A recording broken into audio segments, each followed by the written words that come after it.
Tonight's broadcast is not quite beginning as we would usually expect. Technical difficulties have definitely halted us just a little bit, but welcome to Pit Stop TV and the virtual Talladega Superspeedway. This is race number 9 this season for the Icon Cup Series. Thank you so much for being here, and thank you as well to Zach Murtis joining me once again back in the booth for the Icon Cup Series. We have a lot to talk about in a very short time, but of course this evening's broadcast, as always, brought to you by Whiplash Simcams, ATVO, and CC's Business. And after today's race out at Talladega, I'm definitely excited for this one. I know we're not going to have near as much fuel saving, but it will certainly be a part of the conversation this evening, Zach. And when we get into the sim here in just a moment, everybody will see this place is loaded up with fog. I'm talking 2016 Pocono levels just about. But first, Zach, let's talk about this racetrack. Of course, Talladega Superspeedway, the biggest thing that people always talk about when we go here is the start-finish line location. It does change the finishes of these races, but until then, the laps in between, it doesn't change a whole lot. Definitely, it's a lot. Well, the one track that everyone does compare it to is Daytona International Speedway. It's a little bit longer than Daytona, just a little bit wider as well, and there's absolutely a lot more action. I would like to go off of Andrew's comment. If you did not see the Talladega race earlier today, I implore you to go watch it, because the craziness that you saw earlier today, if you had watched it, you might see here tonight. Let's go ahead and get into the sim and take a look at weather conditions before we even get to point standings. Here you go. This is the simulator. These are our weather conditions. 68 degrees in the air, 88 on track, and there's a track in there somewhere. You can just about make out the grandstands across the speedway. Let's take a look at point standings coming into this evening. 8 races down now. Texas last week saw Vincent Loria's second straight win. Despite that first win not having playoff eligibility, now it doesn't matter. He won at Texas Motor Speedway fair and square, and nobody can take that away from him. So 2 straight wins for the 67, now matching that of Nathan Finnegan and Brian Smith. Still those oddball wins for Timothy Harper at Bristol, Michael Milfelt Jr. at Daytona. We could see another oddball winner this evening. Of course, it is Talladega Superspeedway. We'll talk more about these points as the season, or as the evening goes on. A quick look at our schedule, though, Zach, as we get ready to head to the grid this evening for 113 laps. You see all these different races across the board. Again, we'll come back, we'll circle back around to talk about this more later on. For now, we want to get to the Whiplash Simcams race details. Oh, so important at a place like Talladega Superspeedway. 113 laps, as I mentioned, for the full length of this race. However, where things get a little bit different is the stage lengths.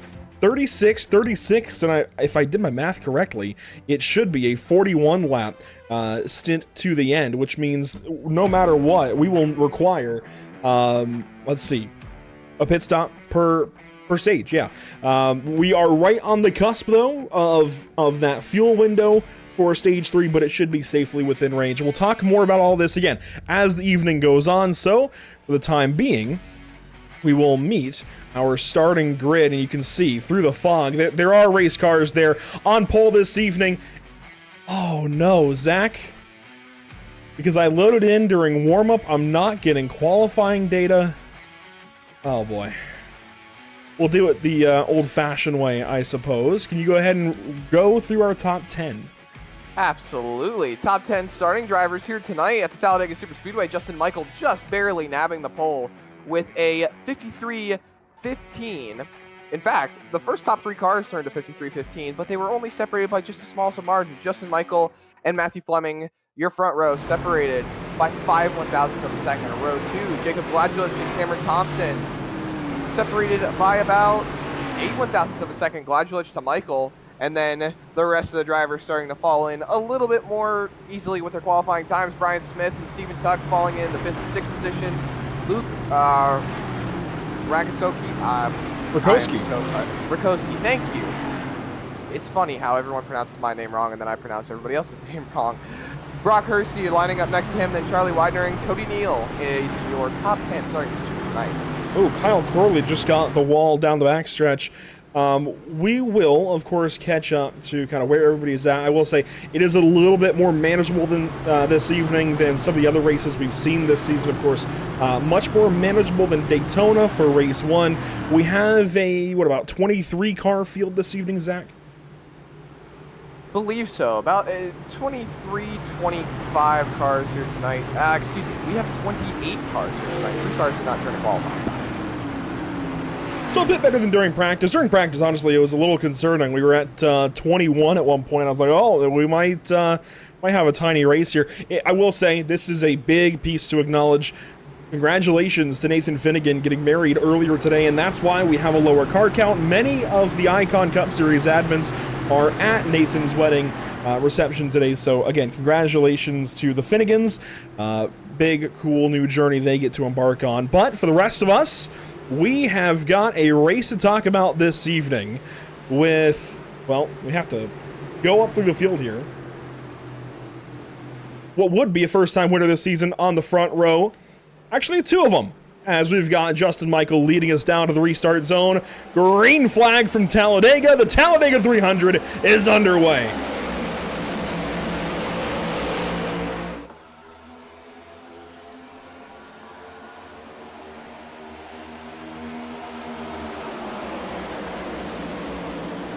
And in case you thought I was kidding about that 2016 Pocono fog, I wasn't. This is as foggy as I've seen an oval race in a long time on iRacing. This is terrible.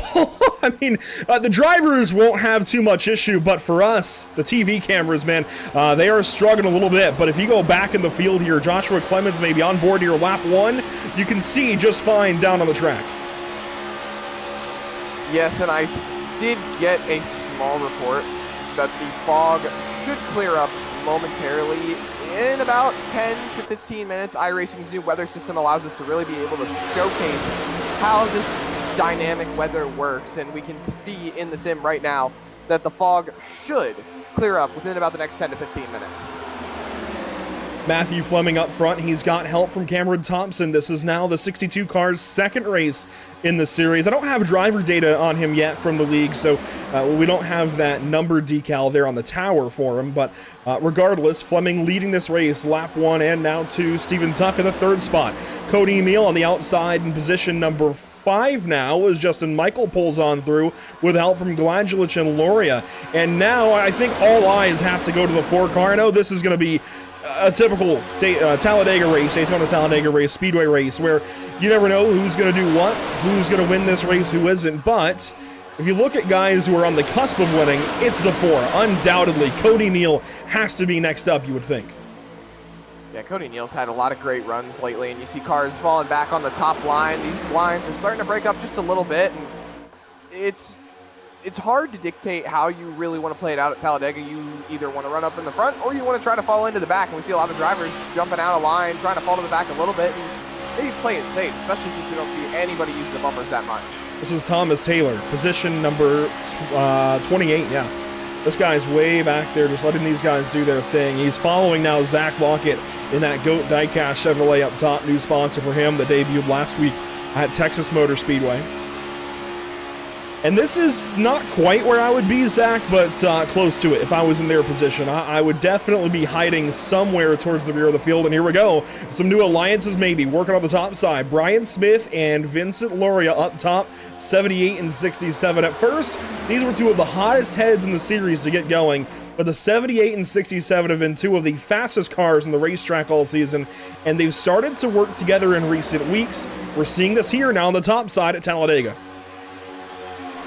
Yeah, and you see Cody Neal right behind them. He's a little bit off the back bumper of Loria, but they're not really trying to push too hard. They're just seeing if they can get some top line momentum going. And I don't think it's really going to work out. The top line seems very disconnected compared to the bottom. But hey, I mean, more power to them if they want to try to be up there and see what works. But with the fuel mileage that they've got tonight, I would more than likely be down on that bottom line trying to see if I can save some fuel.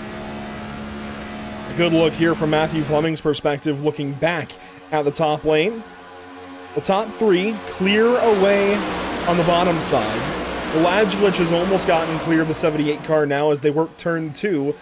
Lap 5, though, of 113, Zach, there is such a long ways to go. And we're not going to see, I don't think, anything close to what the NASCAR guys were doing earlier, where they were running 30% throttle, slower than a single car speed. But we will definitely see these guys be a little mindful of their fuel tanks and try to work that number for their best as this race goes on.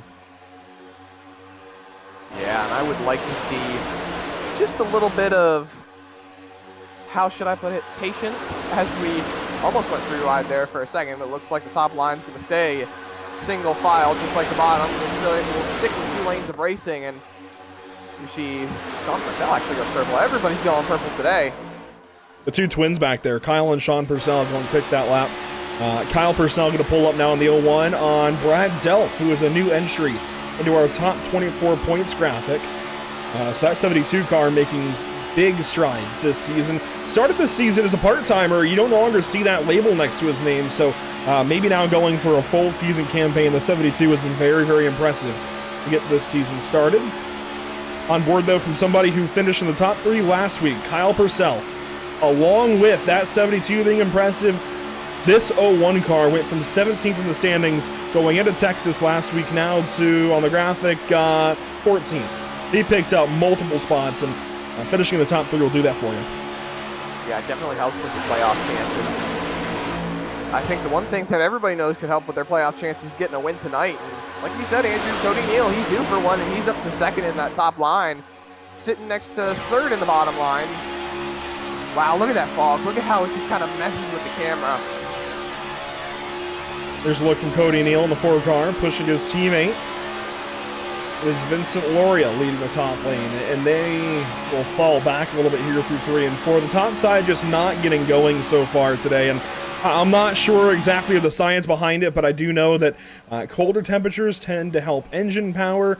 I'm not sure if maybe the fog or humidity in the track maybe makes it more difficult to make ground on the top side. I really don't know the science there, but the top side just is not going anywhere yet. Yeah, they really need to get a little bit more connected. Maybe pull a few side drafts and just hang on each other a little bit. Not too much, but maybe just a little bit. Like I said, Andrew, I would really much rather be on that bottom line saving fuel. Working on the backstretch. 2 very distinct lines, and now that top side group, the 4 and the 67, they have their other helper. That's Anthony DeSeo back there in the 15 car. So they have 3 strong now on the top side of the racetrack. It's a lot like some of the manufacturer, I guess, strength that we've seen in recent years at Talladega, especially from Ford and Penske and Stewart Haas, where they get a few leaders up there and control 1 lane. Meanwhile, these 3 are starting to pull away from the pack. Fleming, Thompson, and Tuck are just starting to drive away. They're not going to work out there, I don't think, all the way to a big gap, but they were starting to for a moment. 2011 called, Andrew. They want the tandem drafting back. Yeah, this draft package on iRacing definitely yields some interesting results at times, but a solid start to the race so far. 8.5 laps in so far, and back to those Whiplash SimCam's race details. A single car run will get you about 21 and a half laps. So if you're mismanaging fuel, maybe exiting the pit lane, we're going to say the bottom end of your fuel window is 20 laps. The top end, though, is kind of unknown as to how much you can try to save. If this race goes green in between the stage finishes, we might have a pretty straightforward fuel strategy situation. If we get cautions at weird times, that's where maybe we start to talk about these guys stretching fuel, trying to get to a different number than you would expect. But right now, though, Zach, everybody's just in a straight-up situation of you've got to pit somewhere in this stage. But if you can save, you can take less time in the pit lane, and that might get you out at the front of the group. It's difficult to make a significant portion of time up like that and not have those guys just draft back to you that take a little more fuel, but if you can get it just right, you might be able to get away from the pack. Well, I think the backup to that would be there's always the opportunity to short pit. If you pit, say around, 15, 16, and take it to about 20 laps to go to the end of the stage, you'll have enough fuel in the car that you can make it back to pit road, and you'll take a shorter time in the pits. We see the top line finally starting to work in. Loria trying to go for the lead with Neal right on his back bumper. Big run through the corner for Fleming. He pulls back away with help from Thompson in the 7. As far as first-time winners, there's a poll over on Facebook, not on Facebook, on YouTube right now, on the YouTube stream, asking who will go to victory lane, either a repeat winner or a new winner. So far, unanimously, it is a new winner leading the vote. As far as who would be a new winner in the top 10, well, let's see. Fleming, Thompson, Tuck, Neal, Blangelich, DeSeo, Eric Smith and Joshua Clemens. That's everybody in this top 10, aside from Vincent Loria and Brian Smith. They are the only two in this top 10 that have a win so far, as the pack is completely broken up here on lap 11. For a moment, anyway. Fall in line to the bottom now, though. We see Cody Neal and Loria have finally dropped to the bottom. We see more drivers from the top starting to fall in line. I think Zach, they're starting to realize. Yeah, this is the edge of the pit window. If you pit now, you can make it to the end of the stage. That's what I said, short pit. I think a lot of drivers are starting to understand that and realize that it might be a good idea to start short pitting here and take a little less fuel, and maybe, just maybe, it'll help out with the strategy, whereas a few other drivers might be saying, let's stay out, hope for a yellow in the middle of the stage. On board with Brock Hurst, you'll see if any leaders take to the pit lane this time. The answer is no, but they're gearing for it for sure. Whenever you see that mass exodus down to the bottom of the racetrack, you know these guys are starting to think about getting to pit lane. Look at that bottom lane. It's everybody down there aside from the stragglers that just couldn't get in yet. Now you see Eric Smith drop down. You see Joshua Clemens going backwards on the top side. Taylor, Delph, Fist, and Corley, the only 4 caught up top aside from that 44 of Clemens. So 5 cars caught up there, and you can see the sun is also starting to break through the clouds, break through the fog. We're burning that layer of fog off the racetrack now. Yes, we are. We're looking at the weather radar right now, and the overcast is starting to come in, but it's not going to be good. It's not going to be very good sunshine until about another half an hour into the session. These guys are still going to be dealing with the fog for a little while, so we still see more drivers coming from the top right down to the bottom.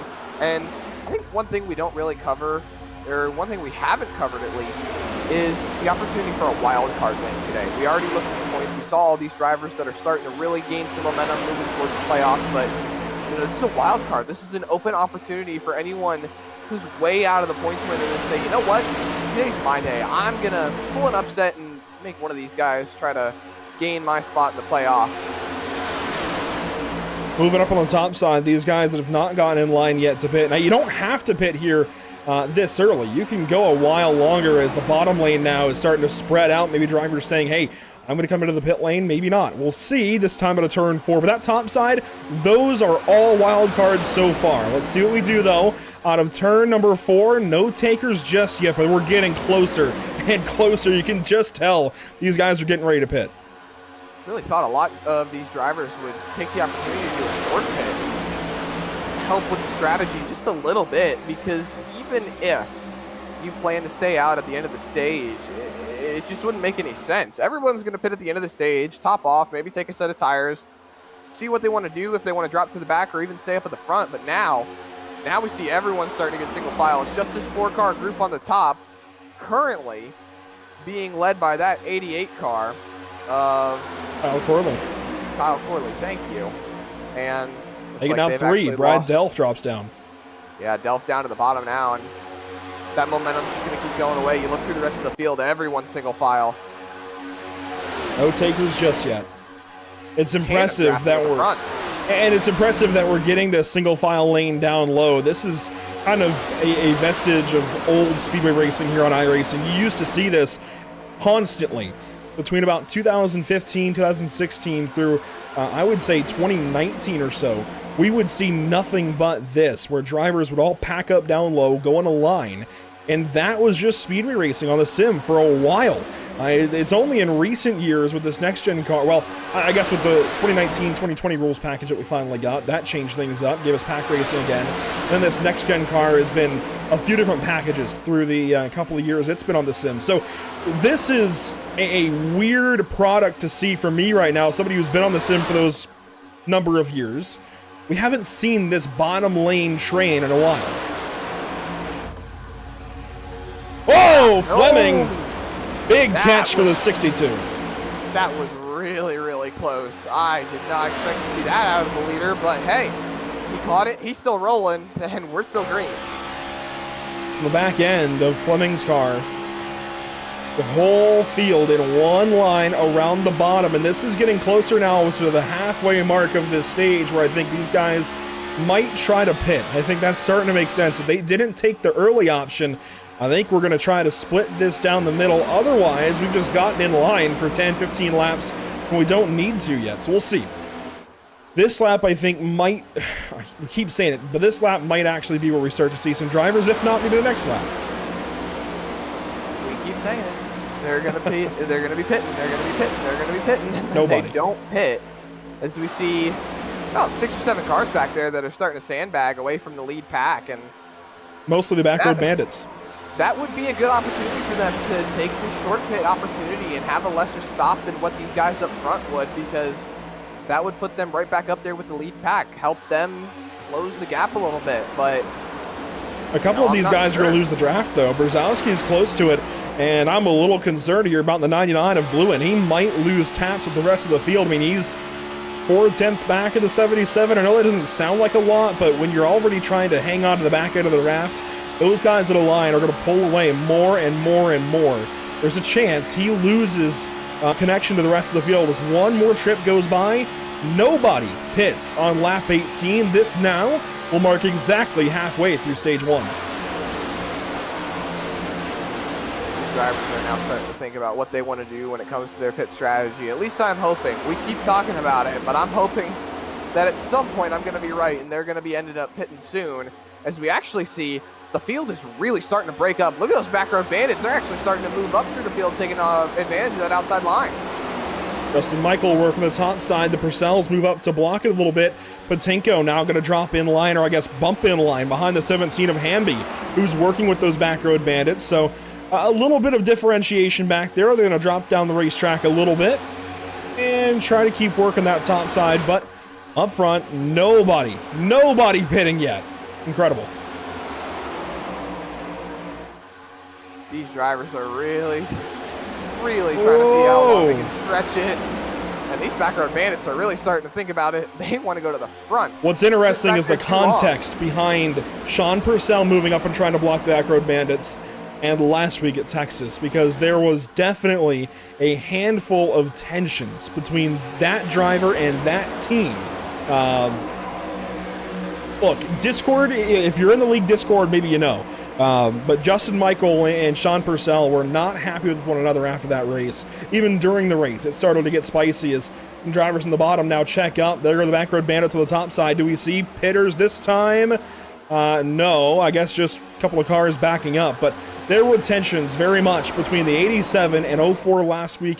It's interesting to me that a lap ago, Sean Purcell moved up to block these 4 particular cars from back road bandits. Yeah, and look at that. Michael Melfelt Jr. goes purple on that lap. All of these drivers are really starting to push hard, try to get these cars to the front. But we're rolling up on the pit window, Andrew. So it just opened. They got to get to there. They got to get there now. Yeah, the and fuel I'm window. On the radio, the drivers are going to pit road this time by. The fuel window ends now. Well, more or less. In these next 5 laps, you've got to pit if you haven't yet. And, well, nobody has just yet. But a big run for these back road bandits. They're working the top side.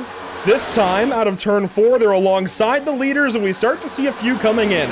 There's the 88 of Kyle Corley. He is going to pit with, it looks like, the 57 of Thomas Taylor. And that is it. Just 2 takers on lap 21. And look who's in the lead. Wow. Widener, Michael, Melfelt. These were some of the last 5 cars. These were some of the last 5 cars in line about 3 laps ago, and now they're leading, and you called them out. Great eye. Now they're all dropping to the bottom, and I'm hearing more cars are starting to head to the pit lane. We might see these drivers start hit the pit road as well. Robert Bluen did also pit with the 57 and 88 that lap. And these 4 have gone from back to front in just a couple of laps, proving something for sure here. And they just might pit this time. They're going to lean down, but not pitting. It'll be the 62 leading the charge. That's Fleming. He's going to bring Tuck. He's going to bring Thompson. And it looks like the Purcell's back there as well. I see Sean and Kyle. I also see, who is that right behind him? Hanover Fist. I see Brock Hersey coming in. So a big portion of the back end of the field. Cody Eldred, Luke Rukowski, those guys. Even Zach Lockett coming in this time. 1 car staying out is the 77 of Nathan Brzezowski. Interesting that he's doing so considering he is on his own for the time being. Yeah, the 5 cars that were all the way in the back are now the 5 cars all alone out in front. And you see the rest of the field just so spread out now. What an odd dynamic. Starting to hit to pit road as well. Taylor coming in to serve a penalty, it looks like. The Back Road Bandits will not pit this lap.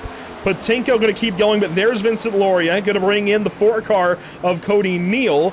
And Thomas Taylor on the top side, this is a little bit concerning. He came in real slow. He's up top now of Vincent Loria and others as they work down the pit lane.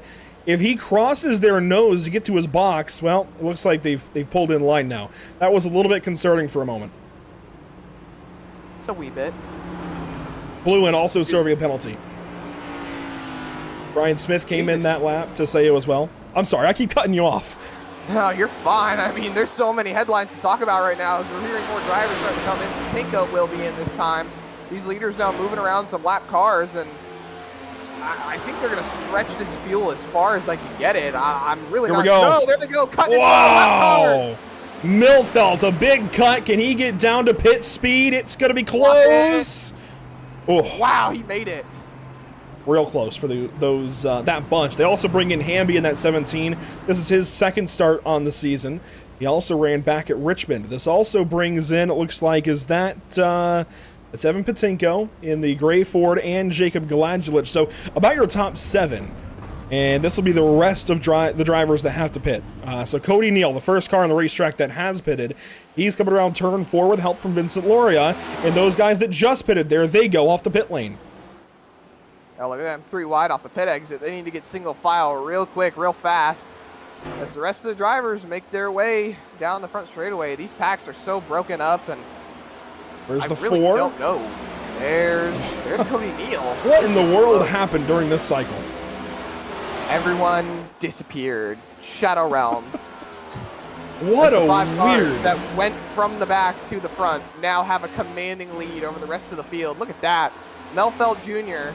in 3rd, and then it's a full second back to Hamby in the 17. You know what this reminds me of, Zach? What? About 2000 through 2005 or so. Yes, sometimes you would get pack races, and you know what, at Talladega usually you would. But if you went to Daytona, because of the way the track was still built, before they repaved Daytona, and even maybe extending to like 2008, 2010 or so, the field would just get strung out, and you would have this kind of racing where you have packs completely split up, and it looks more like a traditional intermediate race almost, where you have these groups of cars, maybe 2 or 3, 4 strong, that are battling. Otherwise, everybody's spread out. That's what I see right here. I see classic old school NASCAR happening, where these guys are completely spread out across the racetrack. There's no big pack. The only thing that's missing is all of them running up against the wall. Pretty much the only thing that's missing. Oh, there's a big I pack. remember from 2005, 2006. Went right past it. How, hang on.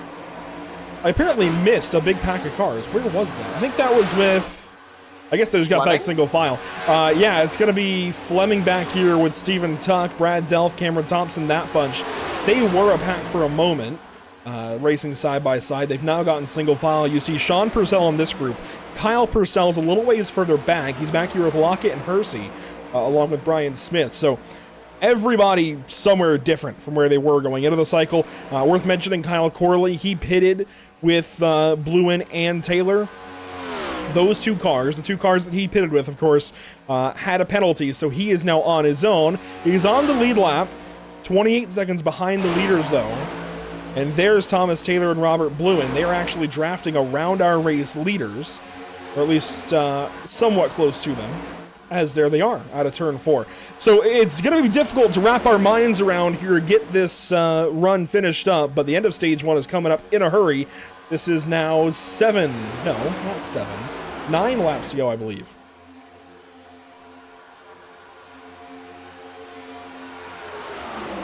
And 9 laps to go, and I'm trying to figure out, like, I'm sitting here doing the math of where everyone cycled out. You had Fleming, who was leading, now 9th. You had Widener, Michael, Melfelt. They were all the way in the back. Moved up to the lead. They cycled out pretty much as the leaders. Cody Neal, where was he? He was like 2nd or 3rd, and he cycled out as 4th. Yeah, Neal and Loria, they had backed up, getting ready for pit stops. They backed up to still in the top 10, I believe, but kind of mid-portion of the top 10. They weren't challenging for the lead anymore. And then when those back road bandits came on by, as you can see, Neil and Loria are catching them. When those back road bandits came flying past the field, the order shifted a little bit, and I think they ended up at the back end of the top 10. And now, of course, they executed on pit lane perfectly and are catching up to those race leaders. They are definitely closing in, and it's interesting too, because Hamby was with those 3 that are out front. And if it's a deal of numbers, Zach, 3 versus 4, if Hamby had stayed with those 3 up front, maybe could they have run away from the field? Possible, but it looks like Cody Neal has finally caught back up. He's trying to go around the outside. He's taking 2 other cars with him, so now we've actually got to fight for the lead. So Hamby lines back up down low, and Loria's going to go high. Pretty much. And I mean, you got the same 4 cars that were sandbagging the entire first portion of the run. Now they're trying to hang on to the bottom again and hold on to this lead, but look at that. Loria and Neal have taken the lead, and Gladulich went purple that lap. And then ends up getting dumped, and he's going to fall back here now to where he could lose the draft if he can't get in line perfectly behind this 17 car. And yeah, Gladulich getting left in their dust. The time gap is growing. It says to Widener that's actually tracking to the 17.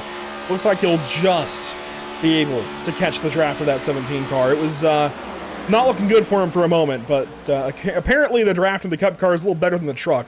I got left like that a couple of times in a race I ran recently.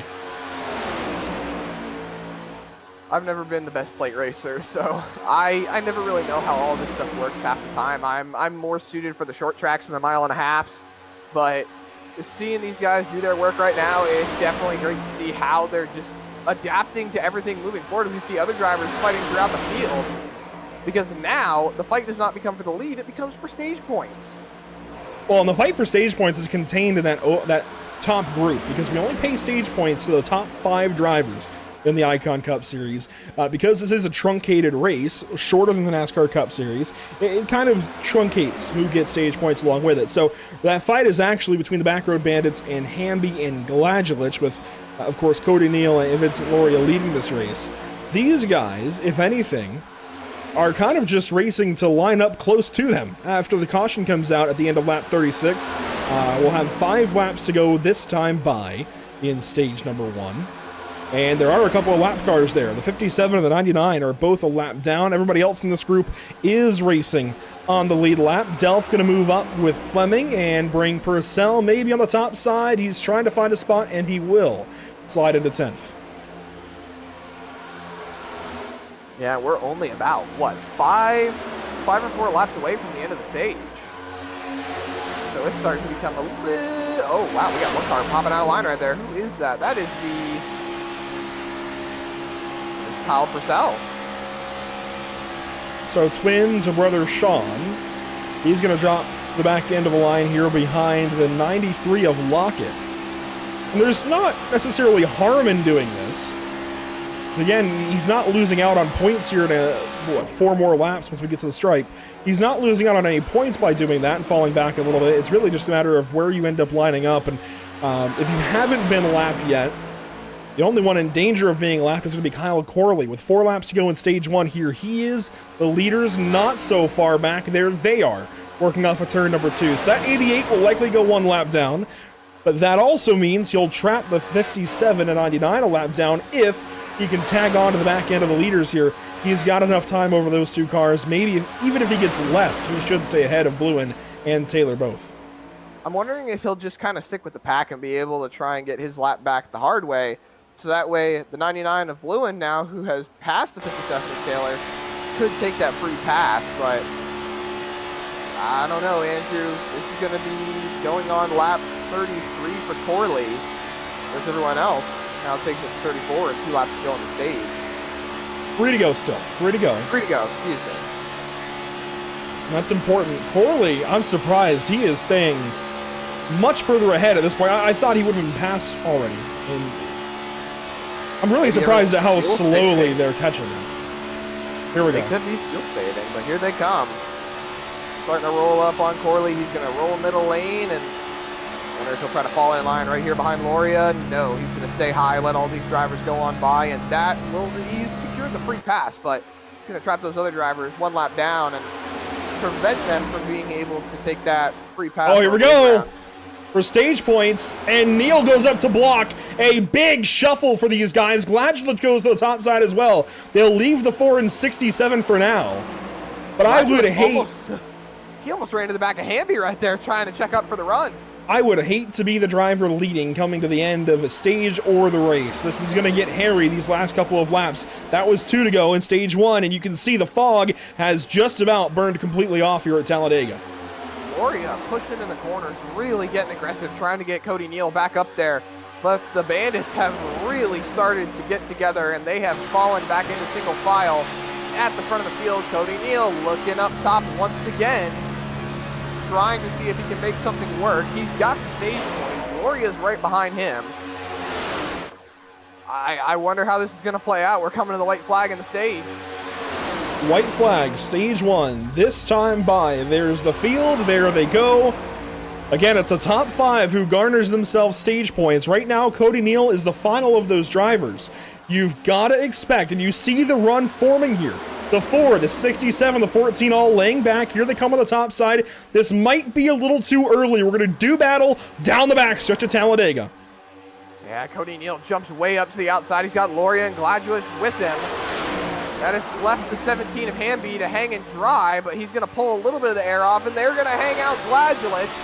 Cody Neal. There they go. Big run coming.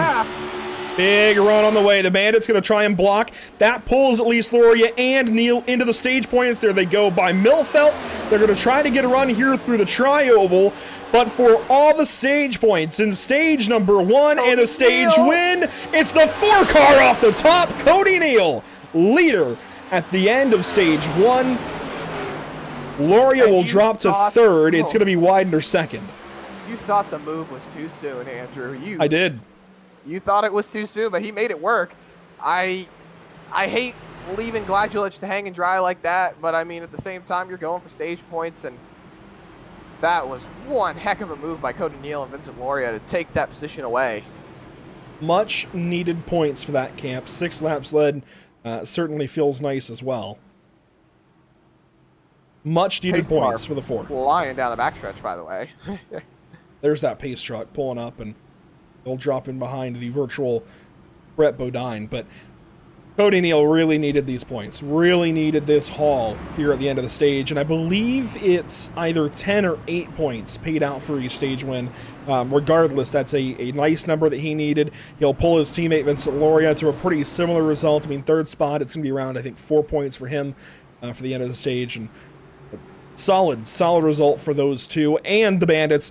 Those 5 all keep it within the stage points. So, I mean, you can also go to Charlie Widener needing those points. If you look in the top 10 in the standings, he's actually 2nd. So with Finnegan not here, this gets him a whole lot closer to that 6 car in terms of overall standings. It also brings the 155 a little bit closer and Justin Michael closer to making the top 16.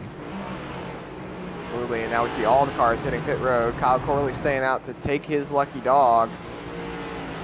I would assume that all of these drivers would be taking 4 fresh Goodyear tires and topping off on fuel. I mean, tires aren't necessarily needed here at Talladega, but at the same time, it wouldn't hurt to take a four fresh set of tires.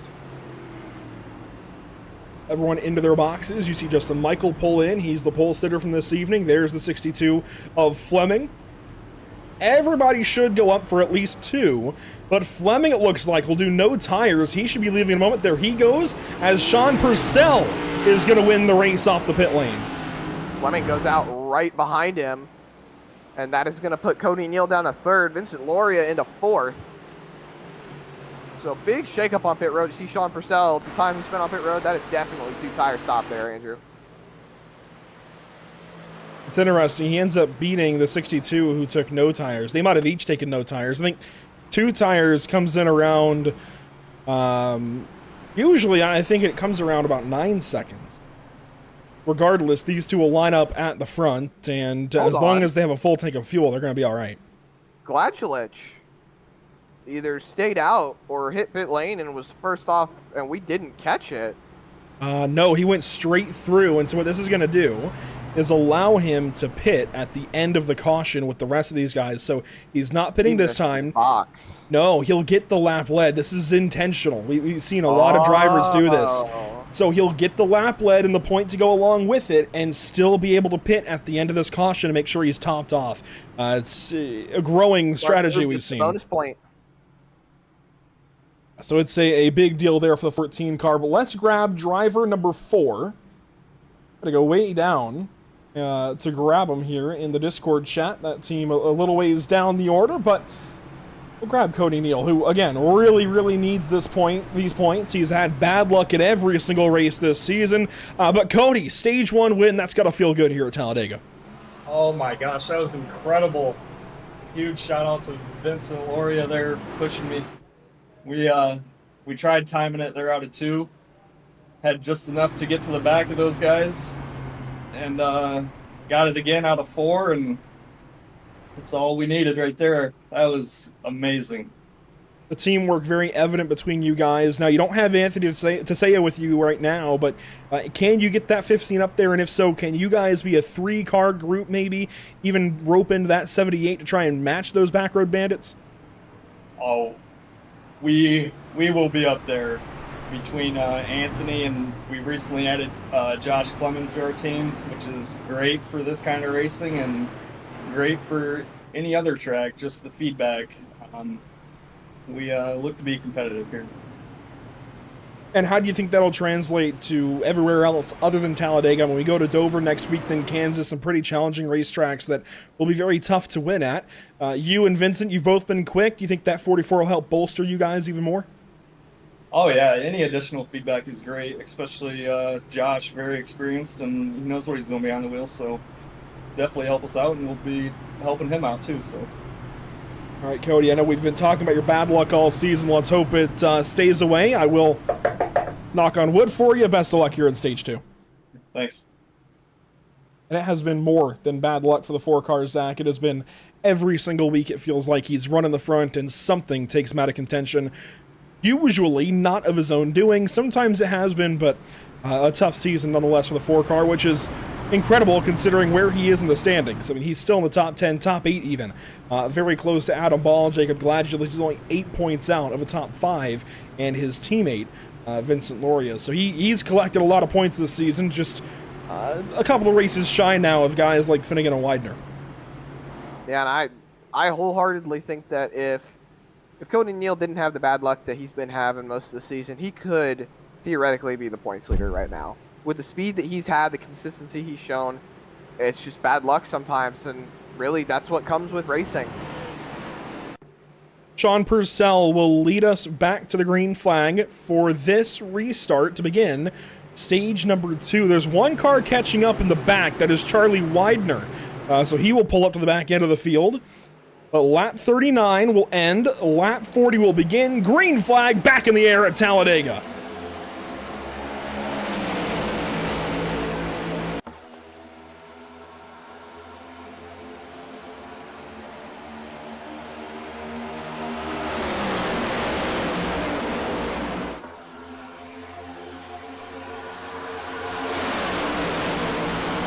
Onto the Alabama Gang super stretch. Cody Neal bottom side right behind Sean Purcell.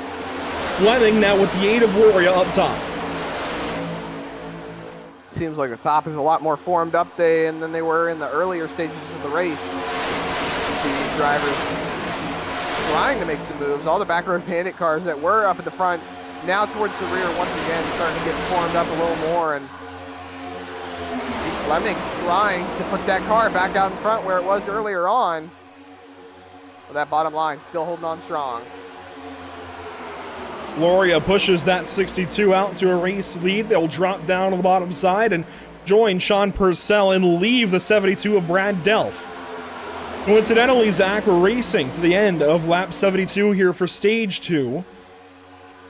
36 lap stages to get us going, then we'll run to the end of 113. So again, you're looking for the end of stage 72.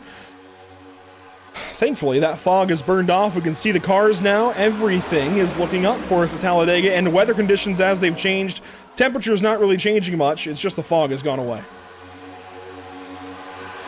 Yeah, I think we're a lot happier that the fog's gone. Ooh, block here. It's easier to see these moves as Loria goes to the top. More drivers now starting to rotate to the top. Brad Delph on the back bumper of that 67. gonna lead that lap, I believe, over Fleming. Not too much help now, but it seems like top line's really starting to move. And Delph pulls back up to the back end of that Twin Peaks Ford Mustang Dark Horse, and a big run off of the corner for that top lane. Every time we go to these drafting tracks, the top side tends to be the place to run. You get those big, big runs off the corner. All of that momentum you get through the corner. Oh, man. Big block from Loria. You only get away with a few of those during a race. You say a few of them, but the last time we saw a block like that, well, it didn't exactly go too well if you tuned in for the Cup race earlier on today. Well, and that's exactly why I say you only get away with a few of them. Michael McDowell working the back end of that race until things went awry on the final lap. And all I could think after that race and watching those replays is, wow, he did it to himself. He didn't even get hit. He simply lost it when he threw that big block. And, you know, these cars are more akin to sports cars now. They can get a little more free like that. They can get a little more twitchy. So when you throw more load at the suspension, you can definitely get yourself in trouble. And for that reason, next to the reason of getting big bumps and losing control, you've got to be careful with these blocks. I think in the NASCAR Cup Series and on iRacing, you've got to be careful with it. Already, though, Loria being aggressive. Yeah, now we see everyone getting single file again, as we've only got about 5-6 cars up on the top line. So it seems like everyone's back in fuel conservation mode, as we've only been green for about, what, 4 laps now? So, if I'm not mistaken, that would put the window close to 62, 63. So they pitted, I guess, on lap 39 for some drivers, lap 38 for others. Which means if you work out the math from there, I guess, it would be 20, they pitted, what, around 22 laps complete, so 22 from 38 is about lap 60, when we can expect these guys back in the pit lane with only about 12 laps to go on the stage, which is very similar, although a little bit later maybe in the stage compared to stage 1. Well, what's going to be interesting is stage 2 for sure, or stage 3 rather, because they will be pitting right in the center of that stage, I think, and have to go an extra lap or two if they can. The caution going into the stage, of course, will help them, but it's still going to be right on that edge of, do you pit again at that stage caution? I think you have to. Yeah, I think it's safe to say you should pit just about every single stage caution. Set yourself up for really the rest of the race and be able to help with your field strategy best you can. And the question, though, is do you just pit the one opportunity you have, or do you come back in and coming to one to green? And that's where I think you have to. I would agree with you, but at the same time, you can't give up the track position. You can't lose the draft. If you lose the draft, you're going to be burning more fuel than it's worth. I would have agreed until we saw the Backroad Bandits go from last to first. True. I think if you're drafting help, right, yeah, I think if you're those guys, you absolutely pit there at the end and continue to do this cycle of back to front. You might even be able to, Zach, and I'll see if you can test me on this one. You might even be able to, if you're Loria or Neil with Clemens and Teseo, if they can get lined up, they might be able to do it. Considering it was 4 or 5 cars that went to the front last time, I think that number of 4 or 5 is going to be what you need. Yeah, I think the big thing looking at it right now is that a lot of these drivers really were just able to get their pit stops worked in nice and easily, and these lap cars that are towards the back are going to be able to benefit from that, so they're racing for the lucky dog for the end of the stage. You look on board here with Michael in the 87, they're a little spread out right now, and they've about lost the lead pack, but they're still drafting throughout the field, so there's still fuel-saving opportunities all over the place. And they had lost the lead pack in stage 1 and then came right back to them. Now, I don't know how much of a gap they can actually hold and still do that, but certainly you can go from the back to the front in the same pack as, here we go, going to the front is Brian Smith, somebody who's got a couple of race wins this season. He'll now be helped by the 72 of Brad Delph ahead of him.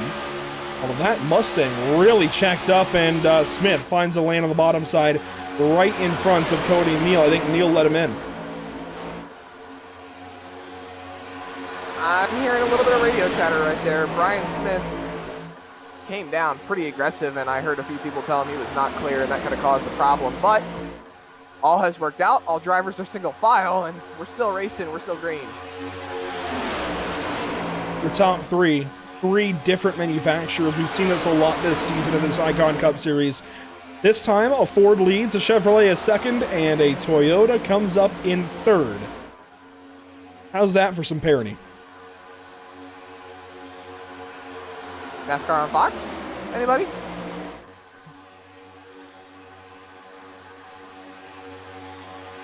I hate to break the bad news to you, Zach. I'm not actually sure the reference. Other than NASCAR, I mean, I'm not sure the joke.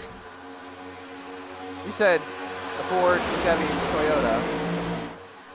That's how it was earlier today at the, it was about like halfway through the first stage of the second stage today. Unfortunately, I could only watch bits and pieces of the race today, so maybe that fell on the wrong person, I don't know. Regardless, we do have that parity up front, and hey, if that's how it worked out in the NASCAR Cup race earlier, I know they were mixing around throughout the course of the event, and we've seen that. In fact, the most interesting note I took away from that finish, other than the big block from McDowell, you had 3 Fords leading the race at a turn 4. A Toyota won the race. And you had a Chevy finish on his door like Jeff Gordon rolled over at Daytona in 2012. So, a few references all around today. Nearing 50 laps complete now. Brad Delph, your leader of the top side. Hanover Fist along with him. Thomas Taylor up there. And Cody Eldred. Now, Taylor is still a lap down in that 57 car, so it's interesting that he's up here with these guys. He would take the lucky dog if we get a caution at any point in time here. The next lap down car is Bluen in the backpack, along with Kyle Corley, Eric Smith, and those guys at the very back of the field. And these guys, again, you see those 4 bandits in line. They're right behind Evan Patinko, and they're right behind Jonathan Hamby. So these guys kind of working on their own group, but I fear they've fallen a little too far back. Hamby is nearly 2 seconds back of Jacob Gladulich. I think that might just be a little too far. Yeah, they might be a little bit too far out. You can see the gap there to Gladulich from Hamby's on board, and that is a solid 2 seconds. I mean, you can close some of that when you're coming down pit road and really, really trying hard not to lock up the tires, getting to the pit entrance, but at the same time, that's quite a big gap before pit stops get going. And this is a tighter camera angle as well from this onboard shot. This actually would make objects that are further away appear a little bit closer. Whereas if we go to something like the nose camera here, it's a much wider FOV and they look further away. So if we cut back to this camera, this would make them look closer, and they're still very, very minuscule up there as they make some moves with Gladulich moving up from the top side of Rakowski. So they're even battling on the back end of this group. Yeah, fighting in the back end of the group is not exactly what you want to do. You want to get linked up, stay single file, do what you can to stay with that lead pack, because the more you fight, the more time that you cost yourself and the further back you're going to fall. Brian Smith now working the top once again. Delph going to leave him maybe, or trying to get a run, I'm not sure, but there is just nobody wanting to go to the top side and do any kind of work up there right now. The only, I guess, bunches of drivers that I've seen do it are the Backroad Bandits and then KU Motorsports with Neil and Loria. I have not seen anybody else actually want to go to the top of the racetrack and make any kind of moves. I'm a little fearful. I don't know how much practice these guys would have gotten at doing it, but if you try to do it later and don't trial and error at all during the rest of the race, you're going to be a bit rusty when you try to do it for the win. On that bottom line, ladies and gentlemen, save fuel, do everything you can. The thing that's going to win the race here at Talladega is not going to be who you get up to the front the fastest. It's going to be the strategy. It's going to be whatever you're able to use to work in your favor and in your advantage to be able to put yourself in a good position that you have the traffic help and you have the visibility in this race. Working through 1 and 2, Vincent Loria still leading. Brad Delph on the outside. He's the top car up there. At 72, though, finally getting some helpers. Hanover Fist of the 69 pushing the 72 to maybe a race lead this time. Yes, new leader down the backstretch, but can he lead at the stripe? Vincent Loria poking that nose back out in front. The top line has a lot of momentum on the straightaways now. They've got some more help. Still side by side coming off of turn number 4, but I think Delph is going to get it at the line. He's finally got help. He's finally got a run. Brad Delph to the stripe. Loria down low to the tri-oval. Loria leads the lap. Man, that was close. And Delph still can't get that lap led today. Yeah, but he tried. He was really hanging on the side of that 67 car, trying to do what he can, and now he's dropped back a little bit more as Fleming's looking. I don't know if he's going to go to the top. No, he decides to stay in line behind Loria, but he's not exactly committed to it from what it looks like. Watch up here as we're on this onboard shot inside the helmet of Brad Delph. Watch the help from behind if there is any. There's none. The 69 just isn't there. I don't know if he just doesn't have any help. I mean, 57 back there doesn't really seem to be doing a whole lot. This top side just doesn't have it right now. I don't know. And there you go. Brad Delph's going to drop down low. Maybe look back up a little bit, but he abandons that top line effort. Now Hanover Fist's going to lead that bunch. And there is just nobody up there that is willing to commit to the grind you have to make to actually go forward. Of course, it is a longer distance around the corner because you're on the outside of the racetrack. So unless you have guys that are really working on it, you can't go anywhere. And now Cody Neal, a little bit strangely, goes up top. He's going to have help from Smith. Yeah, they're all spreading out a little bit, kind of disconnected, but you can see Brian Smith really hanging on the back bumper of that car. Ooh, these guys have to get in line. They have got to get going. I thought Cody Neal was going to fall in line, but it looks like he's going to side draft. He might one of the here. Purcell brothers, Sean Purcell, and he might drop in now. He's got the lane, but he's staying up there. He's flirting with it. Now he drops in line. I think he was trying to pull the 78 and go around the 67, if that makes sense, with that line on the screen. Look at that, almost spinning off the nose of Sean Purcell, and Brian Smith not too happy that Cody Neal left him to hang and dry. That's Talladega. You got to be selfish to go forward and win these races. If Neal can get a good run, I think Loria might move up with him. We're playing chess at about 190 miles per hour, ladies and gentlemen. So, who are the pawns? Who's the kings, the queens, the rooks, the bishops? I don't know, but look at this separation, this bubble between 4th and 5th. It was there. And here comes Thompson. He's got that draft. So, Delph, it's like he hits this block of air. He can't go anywhere. Not Delph, Smith on the top side. You still see the line is kind of moving around now, but there's that block. Of course, that's clean air. On a plate track, that's a bad thing, because you are not going anywhere unless you start to overheat. But right now, that 78 has nothing behind him. I mean, he may as well be on his own. And that's, again, it's not that the guys behind him can't go anywhere. It's that they just aren't committing to the grind right now. It is a very difficult thing to be on the outside here at Talladega in this Cup car and go forward. But again, same corner. A lap later, you see that block again, that bubble between these top 4 and these 2 lines. They're just not, they're stagnant. They're not going anywhere. Well, with 57 laps completed here at the line, we're about halfway through this race, Andrew. These drivers are going to start thinking about, well, now it's time to start thinking back half of the race, how they want to play it, how they want to get there, and see a few drivers touching the apron there, getting a little shaky, but that top line still very disconnected, and we're rolling up on pit stops here within the next 10 laps or so. Yeah, I would expect these guys to start to hit the pit lane here in a lap or 2, actually. I mean, we're at 21 laps since the leaders pitted, and of course, some guys pitted it back out of the caution. They all would have saved fuel. I think they went about 22, 23 in stage 1. We're going to see these guys pit within the next 2 or 3 laps. The big interesting note here, where are the Backroad Bandits? Here they are in the tri-oval as the sun finally peeks through.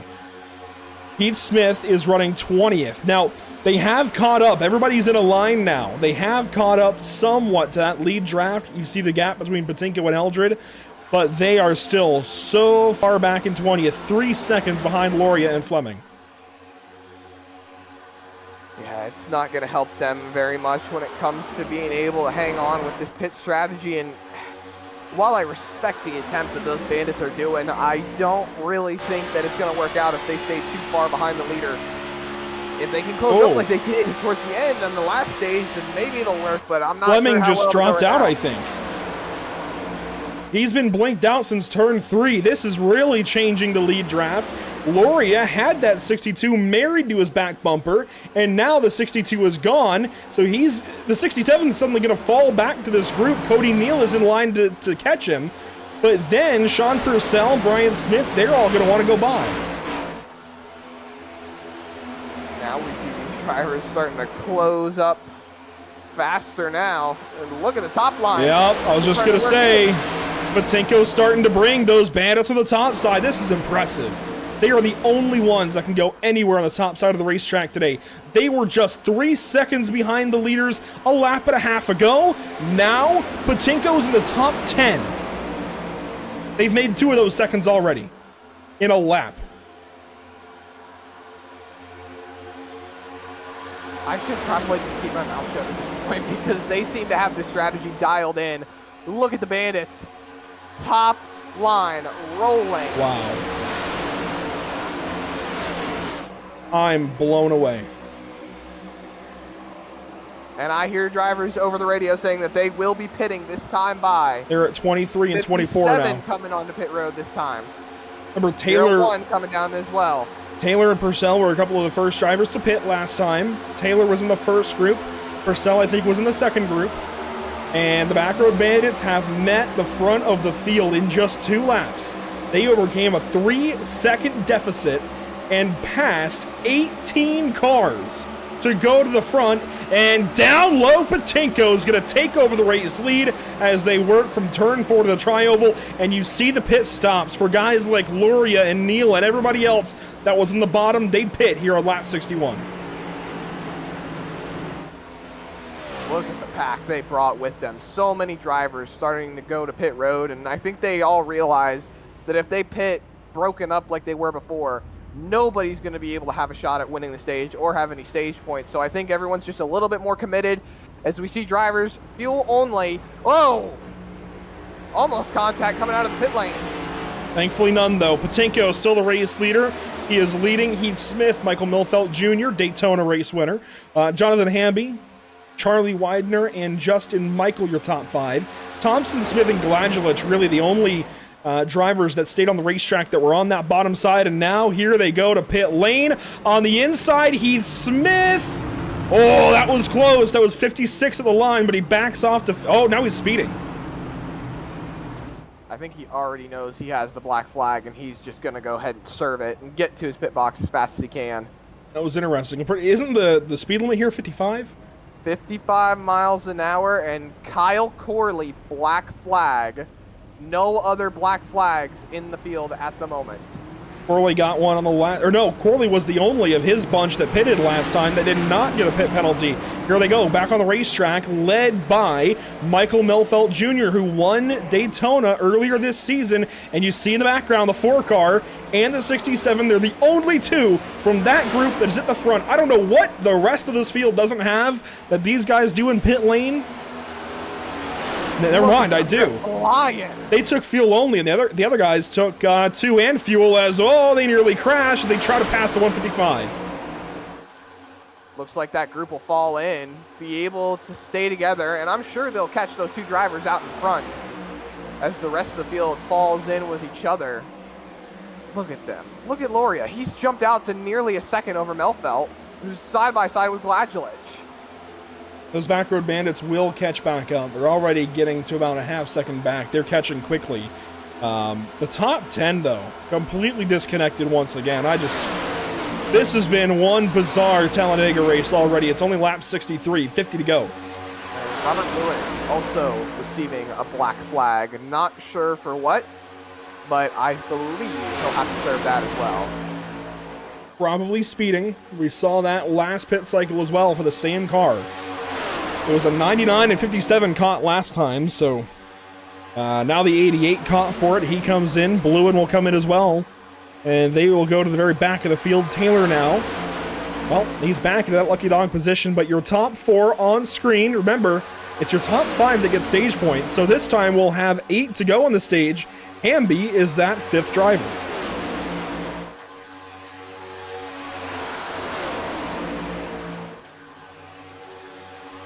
What an odd race.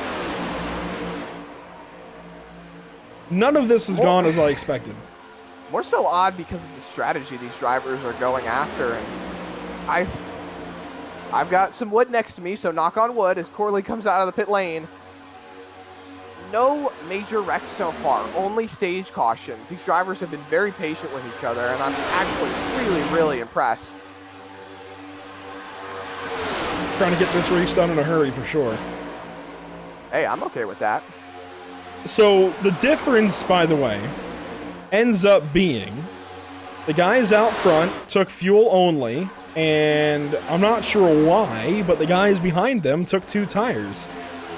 I'd imagine these are guys that are taking a full tank of fuel, and of course if you do take a full tank of fuel, you can get the tank full with a 60% fuel load within the time that it takes to do 2 tires. So you can take those 2 tires and get away if you need to get a full fill, Zach, but these guys don't. When you go this deep in the stage, you simply don't need a full fuel fill, even at 60%. You only need about half of that, maybe a little more, a total of 50% of a normal fuel load for this Cup car, so you don't need to be in pit lane that long. And that's the difference right now between who is leading and getting stage points and going to win this stage and who's not. Yeah, and I think things are actually starting to heat up. We didn't catch it. I was looking at these bandits, and some of them started checking, and a few of them went onto the apron in 1 and 2. I think they're really starting to get a little bit more aggressive because they want some stage points. They want to get these points tonight and maybe win this race and take something away from Cody Neal here, who has been very, very fast all day so far. And Milfelt is going to drop back and allow Smith to go by. That gets those 4 in a line, those bandits. Smith now third. Will he continue to work with the 4 and 67? We heard earlier that Smith wasn't too pleased with the 4. We'll see. And we see Gladulus fall into the back of this train right here. He was stuck all by himself on the outside. Now he's right behind Hamby, letting these cars stay single file. Loria's taking a peek out. I'm not sure what the game plan is right now. I know these drivers maybe want some clean air on their nose, but it's getting a little interesting to see how these drivers might start playing their strategy out. And I mean if somebody's going to make a move. Cody Neal was in the position to make the move before. Now he's the one who has to defend against the move when the time comes for the stage caution. This right now is very much hurry up and wait. We said that a few times with the SARG Super Speedway Series earlier this year. We've just got to get through these next couple of laps and get to the end of the stage to see what these guys have in store. We can try and theorize all we want, but you see Neal out to an advantage. Loria falls back. I think Loria's trying to cool the car down and make sure that he can stay glued to the 4 at the end of this stage. Meanwhile, these guys are all just trying to get a gap so that they can work up and get that run when they need to. And they will lap the 99 one more time. Yeah, rolling up on Lewin here, who had to serve another penalty. And Kyle Corley, Robert Lewin, both 2 laps down right now. Just having awful days right now. And getting laps back right now at Talladega is probably one of the hardest things to do. And come to think of it, Andrew, they're at risk of not even being able to get the free pass. Thomas Taylor has the free pass position right now. He's 1 lap down.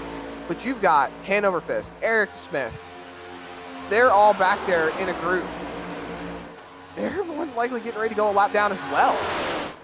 They should be able to stay ahead of the race leaders, but here those cars are. They're at a turn 1 now. They're 42 seconds back as the leaders are turning 49s. And that bunch, I don't know why, but they are turning 43s. They might, you're right, they might go a lap down with 3 to go. I mean, they're turning 53s. They're 4 seconds off the leaders lap times. They have... saving heavily. This is bizarre. I mean, they are, again, 4 seconds off pace. And there's another car right there in front of the leaders getting ready to get lapped. They only have about 7 seconds to work with. They are likely going to just affect the end of this stage. To say it was in that group, interestingly enough, it's going to be close. The one they will get to is Thomas Taylor. He's just ahead as our leaders start to make some moves. Neal at the racetrack again. This time, Zach, it'll be 2 laps to go in stage 1. The 4, the 67, the 78 are starting to break away. 2 laps to go. The Bandits are locked and loaded. Yeah, now we see some drivers starting to see if they want to peek out a little bit. Gladulus has been committed to trying to make moves on the top, and he continues to fall back further and further. he just can't get any help right now, and it sucks because he has had such a fast car. He wants to get up there. He wants to win the stage, but nobody wants to work with him. I say that. In one car, the 87 there of Michael pull out, but he falls back in line. Brian Smith taking looks as well as we come up on the lap car, getting ready to take the white flag of the stage. 1 lap to go this time by in stage 2. It's just this bunch up front for stage points. It's the top 5 who get stage points, and you can see Neil and Loria, they're getting the toe off the 57. This is going to help them big time to try and hang on to this stage win. The Bandits are going to have to be all go when they get back to them if they can. Big gap now for the 4 and 67. They'll drop in front of the 57 car, who's going to back up to this line and make them have to go high. That might break them up just enough. This is a serious advantage they have now. If those other Toyotas get to them, it's going to be right out of turn 4. Yeah, the tandem draft is so hard to beat when you get to these next-gen cars, but they're closing that gap. Brian Smith down to the bottom, trying to get as much of a draft as he can, but he's getting left to hang and dry by the Bandits. That is not going to make him happy. I can already hear it on the radio. The drivers are complaining. They are upset. And they're not going to get the stage win either. I mean, it gets all of them within stage points, but Cody Neal is going to come out of turn 4 and the tri-oval and win stage 2, sweeping the stages. You're right, Zach. That was a big move from the Bandits, a big statement there at the end of the stage to relegate Smith to 7th. In the words of Kyle Busch, if you pass me, you eliminate your entire chance of winning. Yeah. The tough spot to be in. The very, very tough spot to be in. I think it probably worked out best for them because they pull Widener back into stage points. I don't think Widener would have taken stage points if they had not done that. So I think doing right by their team as a whole, they probably did the right thing. But if you're trying to get the stage win, definitely would have been better to stick behind the 78 a little bit longer. But regardless, how about that 4 car? 2 straight stage wins tonight, which means we'll talk to his teammate right behind him, Vincent Loria. But what a commanding effort they have made. They are one of the smaller groups, and yet they've commanded these 2 stages. Yeah, they've been doing a absolutely stand-up job tonight, being able to hang on and be so dominant out in front right now. Those Bandits, they're definitely working on trying to be able to take the power to them, take the fight to them, really. So we see all the cars hitting pit road now. Taylor stays out. He's 2 laps down. So he will get his lap back here. And the only cars that are 2 laps down are Taylor, Blewett, and Corley, who pitted on their own in that first cycle. They've each had at least 1 pit penalty now. Blewett's had 2. And they're all 2 laps down coming into this caution. But pit stops for the entire field this time. And this is the big money stop, Zach. This is where you've got to be perfect in and out, 4 tires and fuel. Let's go. You got to be fantastic. Let these pit crews do their job. These virtual iRacing pit crews. Here's the fight off pit road. Brian Smith, 2 tires, the rest taking 4, as we get a bumper full of Cody Neal in the pit road camera. And look at that. That is how you take control of the race. Brian Smith has been very displeased with how the rest of the field has been treating him tonight. And now he's telling them, if you want to win this race, you got to go through me. 2 tires down and away for the 78. It was just a top off on fuel for the 7. Not a bad move there considering where he was. But Cody Neal and company taking 4 the rest of the way back. There are a couple other drivers who took 2. It looks like Cody Eldred. Zach Lockett may have taken fuel only, it looks like, along with Stephen Tuck. And then really, for the most part, aside from Anthony DeSeo, it looks like everybody going to take 4 in fuel and get down and away in a hurry. Brian Smith will lead us to stage 3. But Cody Neal, the stage win, means we'll talk to his teammate Vincent Loria right behind him from KU Motorsports. Sweeping the stages, Neal with both of them. Loria was 3rd in stage 1. He'll be 2nd here in stage 2. So 5th and 7th in the points that coming into today. Vincent, you guys absolutely executing here in both stages. Cody won both stages, but you're 3rd, now 2nd in the stage win or stage points. That's a big deal. How are you guys feeling so far? Yeah, man, I'm feeling good. I got that 4 machine hooked up off the nose of this Twin P 67 Dark Horse Ford Mustang. So this is, you know, going good. Super speedway is typically not my thing, but I guess when you're pushing like Brad K, it doesn't really matter. And I think the obvious battle has been between you guys at KU Motorsports and a couple of affiliated drivers and that bunch from Backroad Bandits. Now, as you come in and pit here, you're going to lose that track position, but they all come in with you. And for those of you who are maybe new, or I guess for the fans who are maybe newer, why are you guys coming in again? Yeah, so I just want to just top off the fuel tank here. It's only, you know, 0.2 of a gallon, but every second that you save on your pit stop is track position that you gain. I know the last stage cycle I was leading the pack, so all my teammates had, you know, a lot more fuel than I did, so I had to take a little bit of a longer stop and go to the pit road. So that's really what we're trying to do with that. I mean, at the end of the day, Talladega takes a lot of luck. Do I think 0.2 of a gallon is gonna make or break me? I don't, but you know, it's always better to make sure you cover all your bases. And so speaking of covering all your bases, those Bandits, they've been absolutely potent here at the back end of the stages. I think they've kind of learned when they need to get going. They've gone from the back to the front twice now. How do you try and defend against that? Yeah, they got a big organized group. I mean, I'm just going to try to keep positioning myself in front of them. And as long as I can see, I mean, hopefully they're not listening. They're kind of telegraphing the moves a little bit, hanging way back in the corners. And I know that the guy's trying to store up a run and go around me. So it's been pretty easy to tell when stuff like that's going to happen. And just, you know, on stage 1, I told Cody, hey, they're going high. He threw a block, got down right in front of me. So just keep doing that, paying attention to it. I mean, they got a strong group, bunch of fast cars, and they're working well together. So it'll be a challenge, but should be fun here near the end. And we heard from Cody that you guys have added that 44 car to your stable. How big of a bolster is that to you guys as a whole? Oh, it's great, man. Josh is awesome. Super level-headed guy. I mean, I know Cody and I get a little bit excited when we're racing, so having someone to kind of keep us calm there is good, and he's a damn fast race car driver. Thanks for your time. Best of luck here in stage 3. All right, thanks, guys.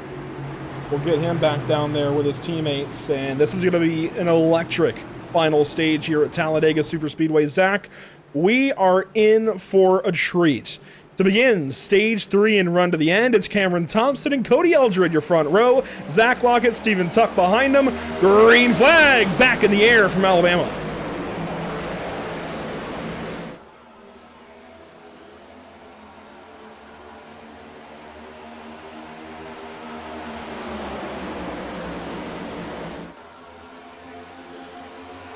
Eldred falling back as we leave turn number 2 on to the Alabama Gang Super Stretch. Hello, Zach Lockett.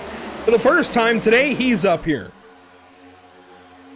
Yeah, taking advantage of that track position and really trying to go for it. You see these drivers trying to get single filed out.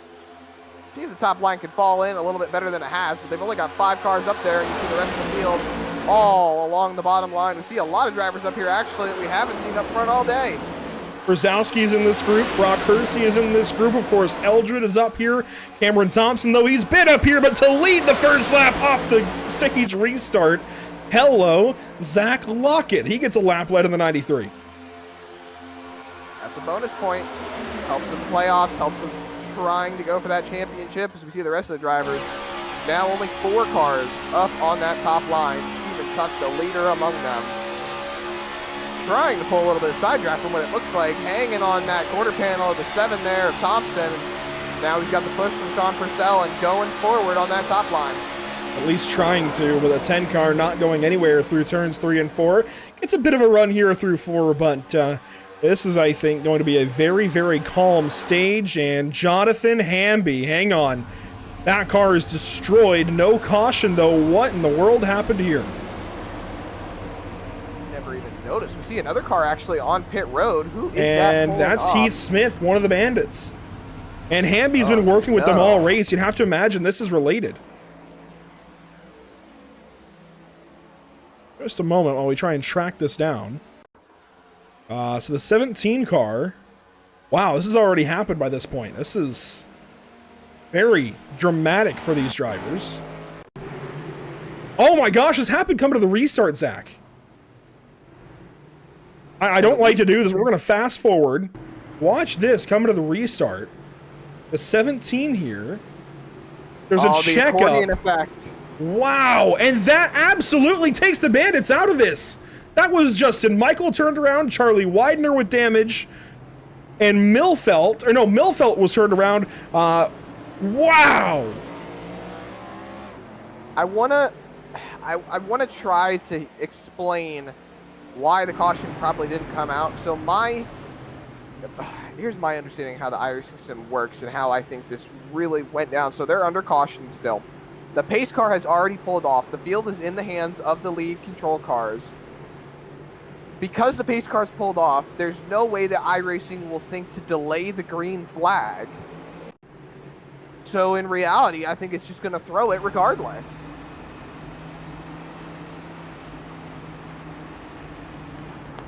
Wow. Unbelievable. The most potent team. I know KE Motorsports, Neil, Loria, they've taken the stage wins so far, but that was the strongest team in the field, and they are decimated. The only one with a chance out of that bunch now is Justin Michael, and he knows he's working against everybody. He is on his own. He's not laying back this time, Zach. He's up here in the draft because he knows he has to be. Milfelt, who won at Daytona, he's in the pit lane taking repairs. Heath Smith, he is back on the racetrack but injured. He is 26th, 2 laps down. And Johnny Hamby, 3 laps down in 27th. In the pit lane. The only teammate left on track for Michael to work with. Justin Michael has, if I'm looking at it correctly, Charlie Widener. Yeah. He's 14 and a half seconds behind the leaders right now. And he's the car that I have concerns about. Look at the center punch in the nose. He has a lot of damage. If he gets behind anybody for any length of time, you know as well as I do, that's likely going to overheat that car more and more than usual. That nose damage like that, it's likely going to damage the radiator at the very least, or simulate damage to the radiator, as now we got to battle 3 wide. Caseo put 3 wide by the 33 of Rakowski and the 87 of Michael. So those Camrys working up top together, they leave the Ford in the middle and go by. This completely throws Justin Michael's strategy out the window. Now he has to relearn who his friends are, who his enemies are, who he can work with, and we've still got one more pit stop to go. Unbelievable. He's got to find who he can work with to get to pit road and still come out with the pack and stay in contention for this race win. Unless the caution comes out and Charlie Widener can get that car down to pit road, Justin Michael is now working by himself. And the lap these guys are looking for, if they want to make it perfectly to the end, is going to be lap 90. But you're going to want to go further. That's about 8 laps from now.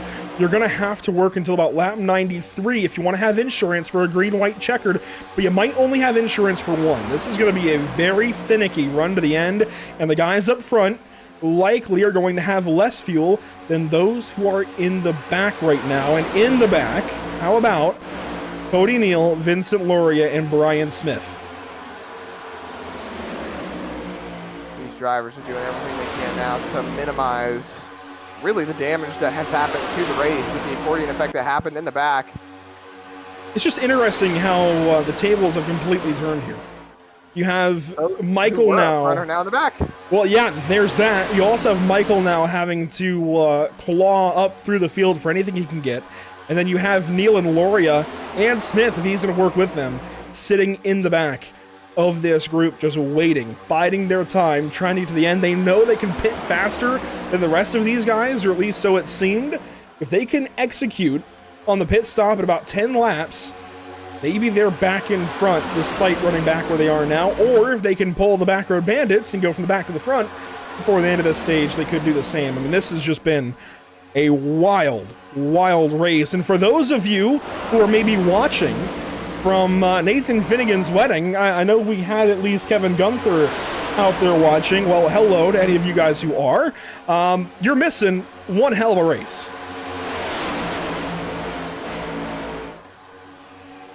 That, of course, would be the drivers missing it.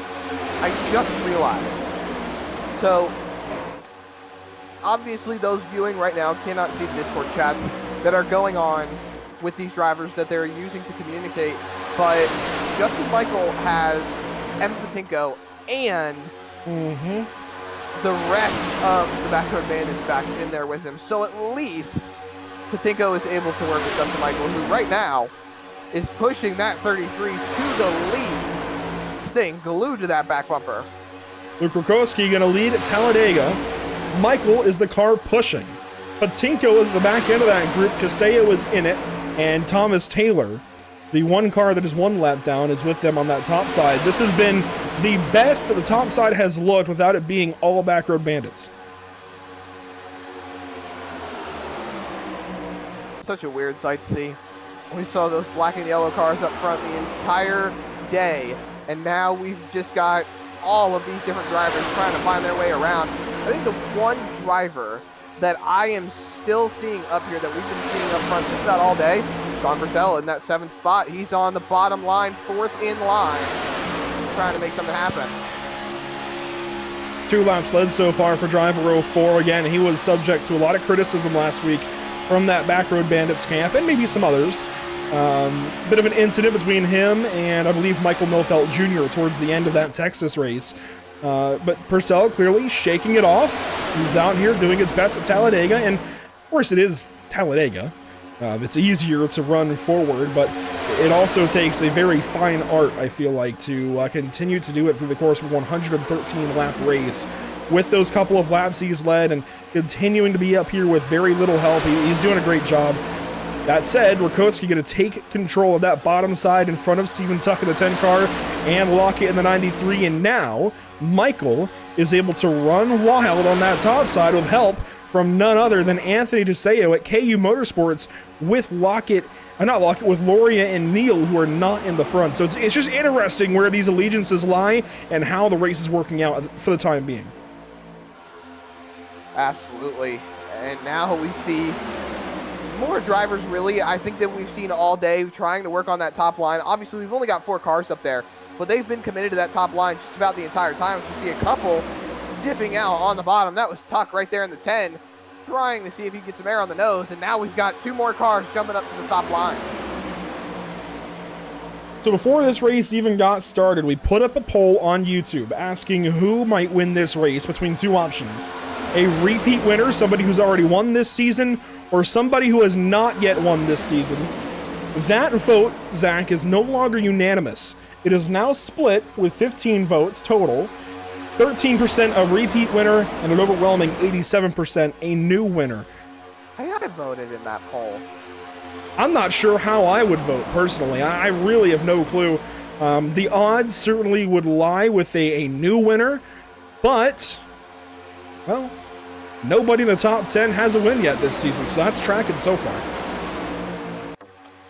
Well, if we pull up the points, Andrew, I mean, there are so many drivers, like you said, in the top 10 with no wins that could really punch themselves into the playoffs right now. It would be a big deal. That's for sure. I mean, the highest running driver in points that is in this top 10, I think, would actually be possibly Zach Lockett, which is absolutely insane. Considering Zach Lockett comes into this race 15th in the standings. I mean, oh no, Cody Eldred. Cody Eldred's 10th in the standings, and he is running 10th currently. This is a really interesting setup we've got. If you want to look at maybe Justin Michael, he is 45 points out of the top 16, 19th in the standings. And now Patinko, who just took the lead over, he's not even in the top 24. He's not even on our graphic. Yeah, this is starting to really heat up. We're closing in on 20 laps to go, Andrew. It's starting to become an all-out slugfest for these drivers. Everyone just trying to find a way to get to the front, and honestly, I don't blame them. I'd want to get up there, and I'd want to stay there. So down low, Patinko goes down low with help from the 87 of Michael to take the race lead here on lap 89. Now we are into the pit window, but do you pit this early? I think the answer has to be no. You've got to give yourself a couple of laps of insurance. I know we haven't seen a caution for cause yet, but we saw what happened to come into the restart. While that isn't exactly likely during green flag, it's not. We could still see a crash here coming towards the end of this race. You've got to be prepared for that green-white checkered scenario, and you'd rather be up front for it than in the back coming to the green flag. Absolutely. I would much rather be sitting up front. To be perfectly honest, Andrew, I got a question for you. Where do you see yourself sitting on a green light checker? Do you want to be leading, do you want to be second, or do you want to be in that second or third row? I want to be fourth. As Thompson's going to drop down. Kyle Purcell tried to, but no room for him. So he's going to go front to, well, not quite back. He'll have his twin brother help him out, but to answer your question, Zach, I want to restart fourth. I want to push that guy in the outside lane. I want to use the runs off the corner. You have an opportunity maybe for the guy in first to jump up in front of you. Maybe that opens the hole for third, but then you're still on that outside lane. And if you're on the outside here, you can control your opportunities. If you're on the bottom, you're likely tucked in line for 2 laps and can't really go anywhere. Again, I would want to be fourth coming to the restart. Maybe second, but fourth. Absolutely, I can understand thinking about that, to be perfectly honest. And a little shout out to the YouTube chat right now. Old School Coins out in the YouTube chat. I don't think I sound like Kevin Harvick, but I really do appreciate you thinking I do. It's one compliment I've never heard before. Is we've got a fight. Cody Neal and Vincent Loria, they're going at it again. These two have been undeniable tonight, going all the way to the top side. They are pushing like they wouldn't believe. And now they're going to try to take the lead. They're doing exactly what the Bandits did earlier. And Zach, when did I say they might want to pit? If they can go from 90 to about 93 and get themselves some insurance, that's when I would want to come in. And they have shown up. They are running now, racing for second. Brian Smith is a few spots back, but they are in position to try and take control of this race before they pit. He was pulling up to the front just a little bit. He had Big Gladulus with him, and I think Gladulus is getting big move. Quite irritated. He's been pulling drivers to the front, pushing them, and every single time they've been leaving him to hang and dry. So hopefully he'll find some help as the night goes on. But Andrew, oh my gosh, it's really starting to heat up now. Purcell's up top, teammates down low. Kyle Purcell with the help from his brother Sean. They're going to get a little out of line there off of turn 2, but they should have a run nonetheless. Neal and Loria back in control. Smith is going to work with those couple of Toyotas up top. And this might be the lap that I would pit. I mean, they're at 19:20 now. That, well, you can actually run about 3 laps longer if these guys want to, and they probably will. And their leader. On that one. Run as long as you can. Keep as much fuel in the tank. I understand wanting to have a shorter stop, but run the laps out. So that way you have laps to be able to really just keep some fuel in the tank for a big like checkered. Nobody wants to let that 78 in. And I don't think Brian Smith is too happy about that. Oh, he gets down in front of the 96 of Matinko. That was barely clear. Evan, great job lifting for that. Oh my gosh. Brian nearly swept himself onto the apron. Lord of mercy. Ladies and gentlemen, grab your popcorn, get on the edge of your seat. It's time to see this race get into a whole new ballpark as these drivers now are starting to realize that pit stops are upon them. Everyone's getting to the bottom. Cody Neal, I thought he was going to drop in right there, but it looks like he's just holding his line, trying to stay with the draft. And we're about 1 to 2 laps away. I would expect drivers to start calling out that they're going to be hitting pit road this time. Brad Delph is pushing that 57 of Thomas Taylor, I believe that is, who is still 1 lap down. That would push Thomas Taylor out in front and get him back on the lead lap, which would theoretically put Robert Bluen in for the free pass position. You say that, and he's pitting now. He will get down and away. Heath Smith in the pit lane as well. He's been there for a while now. But back up front, we are getting ready to pit, I think, this lap or the next lap. We're at 22, 21 across the board. We were at 23, 24 last time. So 1, maybe 2 more laps before these guys head down to pit lane. They won't do it this time. Oh man, you can cut the tension with a knife right now. It's getting very, very close to that money moment. Money stop, money moment for these guys. They've got to get down in and away in a hurry and perfect. I mean, you cannot slide through your box here. You don't want to lock up if you can prevent it, because that will increase your chance of not being where you need to be in your box. It's got to be a perfect pit stop. 57. Thomas Taylor has just called out. He's pitting this time. But they're on the backstretch and he's on the top line. I don't see that going very well for any of these drivers. Brad Dell backing off, trying to let Thomas Taylor in. I don't think Taylor's going to make it back around. Now he's just trying to fall in. Gladulich almost gets turned around. I don't know how he plans to pit this lap. There is no... Here we go, an opening finally. He'll swerve in between Clemens and Rakowski, and he will make it a pit lane just barely. As our leaders complete lap 96 here at Talladega Superspeedway. This is the lap. As Michael gets swept out of line by Gladulich, or, well, maybe not. I think he just tried to poke up there and didn't find anything in front of Teseo, but this was the lap where they pitted last run. Will they pit here this time? Has just called out he's pitting the 33, calling out as well. All these drivers coming over the radio saying that they will be pitting. Both the Purcell brothers coming in this time. The whole field, Andrew, they are calling it out, ready to take these cars down to pit lane. Let's watch them coming off of turn number 4. There go the brothers down low. That's going to leave the 4, 67, 7, and 78 on the racetrack. Everybody coming in here, it feels like, but there are still a few who will stay out at least one more lap. There's the twins. A couple of lockups right there. Like you said, Andrew, you don't want to do that. As Heath Smith is finally taking that car to pit road. Oh, the 04! Oh, Sean, that was close. As one car is in the wall back there, that was Teseo. He's going to be absolutely left by this entire field. As here we go. Up front, these are the 5 that stayed out that lap.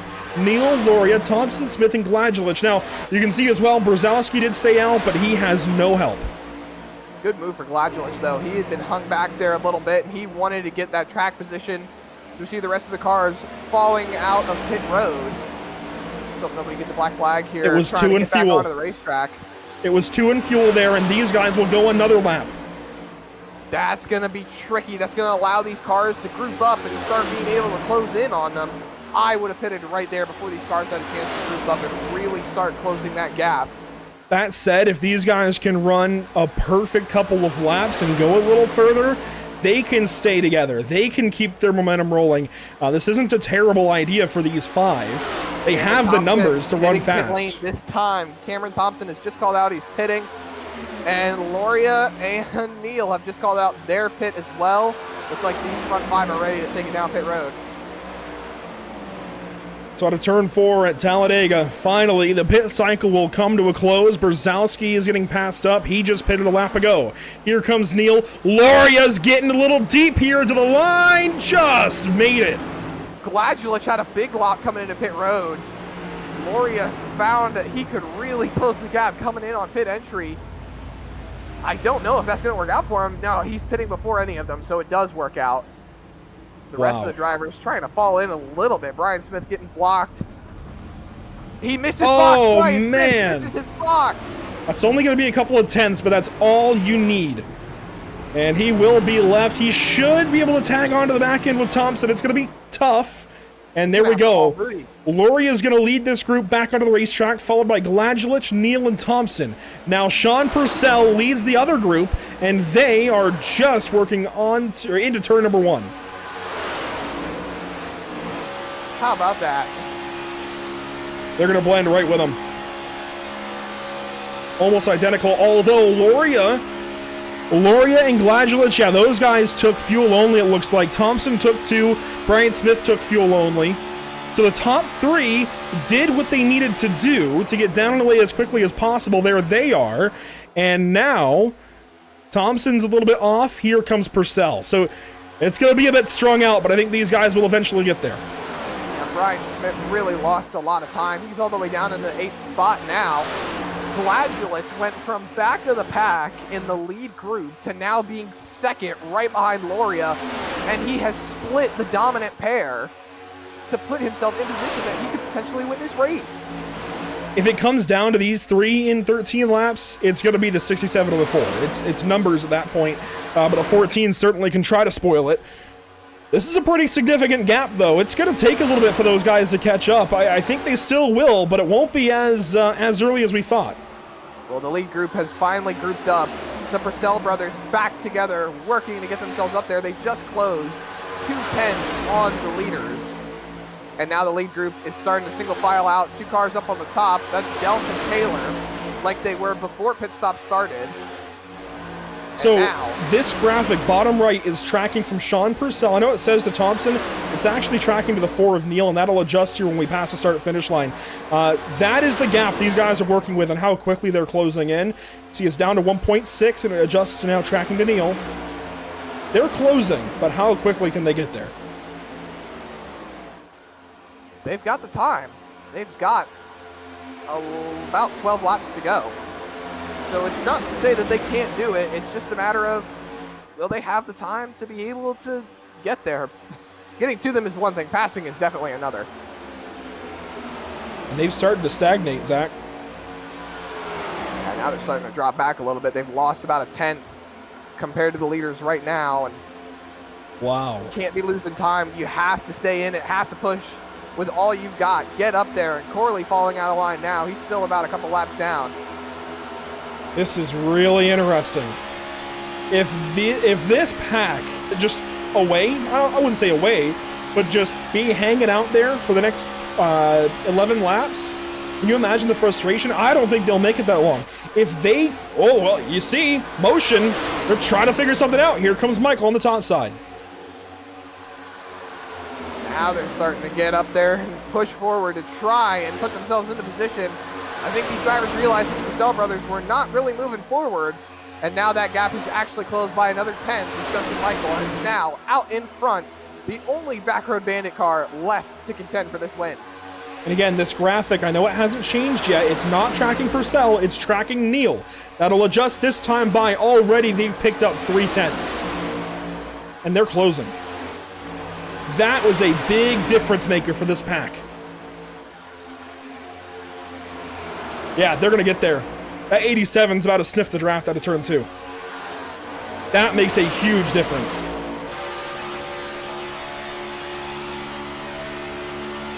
Now they're within the draft. Now they're ready to start putting the fight up there to these drivers. 10 laps to go, Andrew. I don't know what else to say other than grab your popcorn. And Neil's starting to fall back. We saw Austin Cindric and Joey Logano kind of pull a move earlier today. Caution to Seo and Clemens and Rakowski. And this changes everything. Damage on the front of that car for Clemens, and there's the 33 of Luke. Rakowski is not happy. Look at how far he's got that wheel cranked. Eric Smith will pull by. I saw Teseo in it as well. His car looks clean. Get a replay for the 44 and the 33 mostly here on the backstretch. Oh, wow. That is a really big couple of hits for the 33 car. I don't know what just happened. I don't know. So Teseo ends up high here on the 33.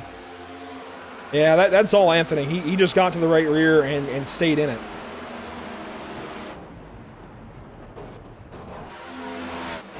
Such an unfortunate end to their nights. Everything was going so well for these drivers, and now we throw caution to the wind, quite literally. And there's the hook. Oh my goodness. And Clemens almost wasn't in it at all. He almost got by, but there was some netcode that decided it was his day to be involved in a crash, I guess. Here's the onboard from Anthony Teseo. We anticipate all leaders will stay out here within 10 to go. And yeah, Anthony just got on his got on his bumper and didn't lift. And when you're offset like that, you simply can't do that. As now Brian Smith will come into pit. It looks like Cody Eldred will as well. I'm kind of surprised by those moves, but they'll earn themselves insurance, so not a terrible idea. And here it is now for Joshua Clemens. Oh, my goodness. See the roof flaps go up, the hood flaps, I mean. And not too much damage on the nose of that car, so he might be able to keep it going and still have a shot at being able to take a good finish here tonight, but just an unfortunate circumstance for that 44 car. And Robert Bloom on board with him, and look at just how close it was before he ended up getting caught in that wreck as well. And good job staying out of it. No damage on that car, and I'm sure someone here should get the free pass. And it looks like that will be Taylor. There it Rakowski goes. involved in the incident, so he won't be eligible for it. So Taylor grabs a lap back, but I think he might still be caught 1 lap down. Oh, man. You would be correct on that. Thomas Taylor 2 laps down right now, as Jonathan Amby has taken that car out of the race. But you know what? Only 2 cars out of this race. Hamby and Fleming. Fleming dropped out. Hamby from incident coming to a restart. And that is our first caution of cause all night long. Now, admittedly, Zach, it's very likely that from this point we get a green-white checkered or 2. But what a race to this point. It's been a thriller so far, really. I mean, this is our first caution of the night, like you said, of cause. We've had 26 lead changes. I'm not gonna lie, I kind of wish there were a little bit more, but hey, the racing itself has been crazy. We went from an odd race with weird circumventive pit strategy to now we're at a caution with less than 10 laps to go. And these drivers are pretty much saying, we're good on fuel, we're ready to take this race to the end, and that, you know what? Actually, the more I think about it, how much fuel do these drivers have when going for green-white checkers? They have about 6 laps of insurance. They should be fine, but there's always a chance, right? There's always that chance. I believe, well, that graphic doesn't show. Believe, and you can actually confirm because you're in the session, believe we should have 3 green-white checkers available if we get to that point. Do you think we'll use them, though? These guys have been relatively clean all night long. Well, all bets are off now. We haven't even seen the Talladega big one yet. Knock on wood. All bets are off, and anything is now fair game, just about. Allegiances are really only between 1 or 2 drivers at this point. I mean, you have the Purcell twins. You have the KU Motorsports duo on the bottom of Loria and Neal, and they'll want to try and switch because Neal is winless. Loria's got 2 straight. While he would love 3, they're going to want to get that 4 car locked in with all the bad luck he's had this season. Then you have Gladulich kind of on his own right now. And if you're looking at the Discord chat, Gladulich is talking with... I'll find him. Maybe nobody. I think he would usually fit in with that group from ECR, and they are very much diminished right now to just Brock Hersey and Cody Eldred. Gladulich not in the league Discord at all, from what I can tell. So he's pretty much on his own. Justin Michaels on his own here. So, well, no, he's got Patinko. It's going to be an interesting restart. Well, if you like what you see this evening, good news, we've got more racing on the way. It's a bit of a light schedule through the spring of 2024, but we do go to Oxford Plains this week with the SARA, Sarah, Super Series, brought to you by Pierce Fleet Service. They go to Oxford Plains up in the great state of Maine. Then we go to Dover next week, followed up by Kansas as we work into May. Into the Tri-Oval and the Geico Restart Zone, we will go. We have 6 laps to go when we get back to the stripe this time.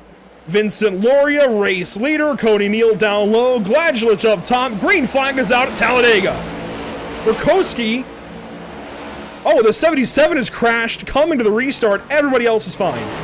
77 actually has a black flag right now as well. Not sure what the flag is for. Might be passing under yellow due to the crash, but we stay green. He'll have to serve that. He's actually just pulled over and parked and towed. This is your race for the lead, though. Michael now with help from the 04. Down low, it's the 14 with help from the 67. The last back road bandit car left in this race, now leading with one of the Purcell brothers. And it was these two that beefed in Discord chat last week. Alliances, they can be very, very strong. To be able to hold on to this lead right now, and don't look now, actually. Whoa, the 14! That was a catch and a half. very, very close. They're 3 wide. Brian Smith in the middle. I didn't notice this at first, but there's still actually 2 back road bandit cars left in this race. Charlie Widener has been able to put himself back up into the lead pack. Bladulich trying to hang on. Michael with a run up top. Bottom side falling back because of the 14. That bobble that time really hurt the bottom. That's going to allow 3 or 4 cars from the top side to be clear if they want it. So far, they don't. I would like to send a shout out to Mason Brown Racing in the YouTube chat. He's actually told us that the 77 had a PC crash, which ended up causing him to go to the pit lane. And there we go, tucked down to the bottom, inside of 5 to go. This is going to get fun. There goes the 78 to Smith. Contact with Thompson, but he's moving forward. Now Purcell drops down. Nobody wants to hold on anymore. 4 wide behind. Now back to 3. 1 car all the way up there by himself. Look at Sean Purcell. He gets there goes the 14 up. That got stacked up big time. A push from the 67 almost gave us a crash. Now you got Purcell out front. He's been all over this racetrack. Smith is helping him. And down low, Patinko is working with that 87 car to go forward.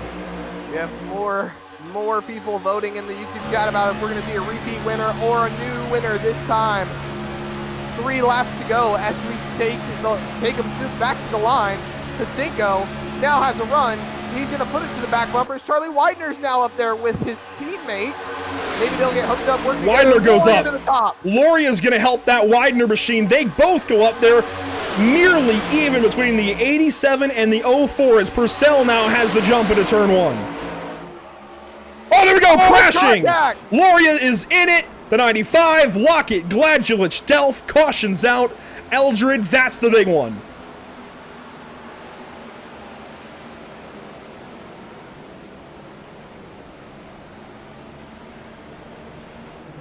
Lockett's stuck down there for now. He's trying to... Nope, that right rear is not spinning.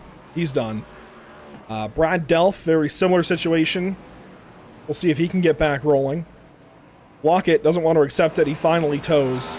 Looks like Kyle Purcell takes damage. I know the 67 was in that, whereas he's 8th. I'm surprised that car looks as good as it does. Eldred was in it as well. Oh man, that old school's coins machine.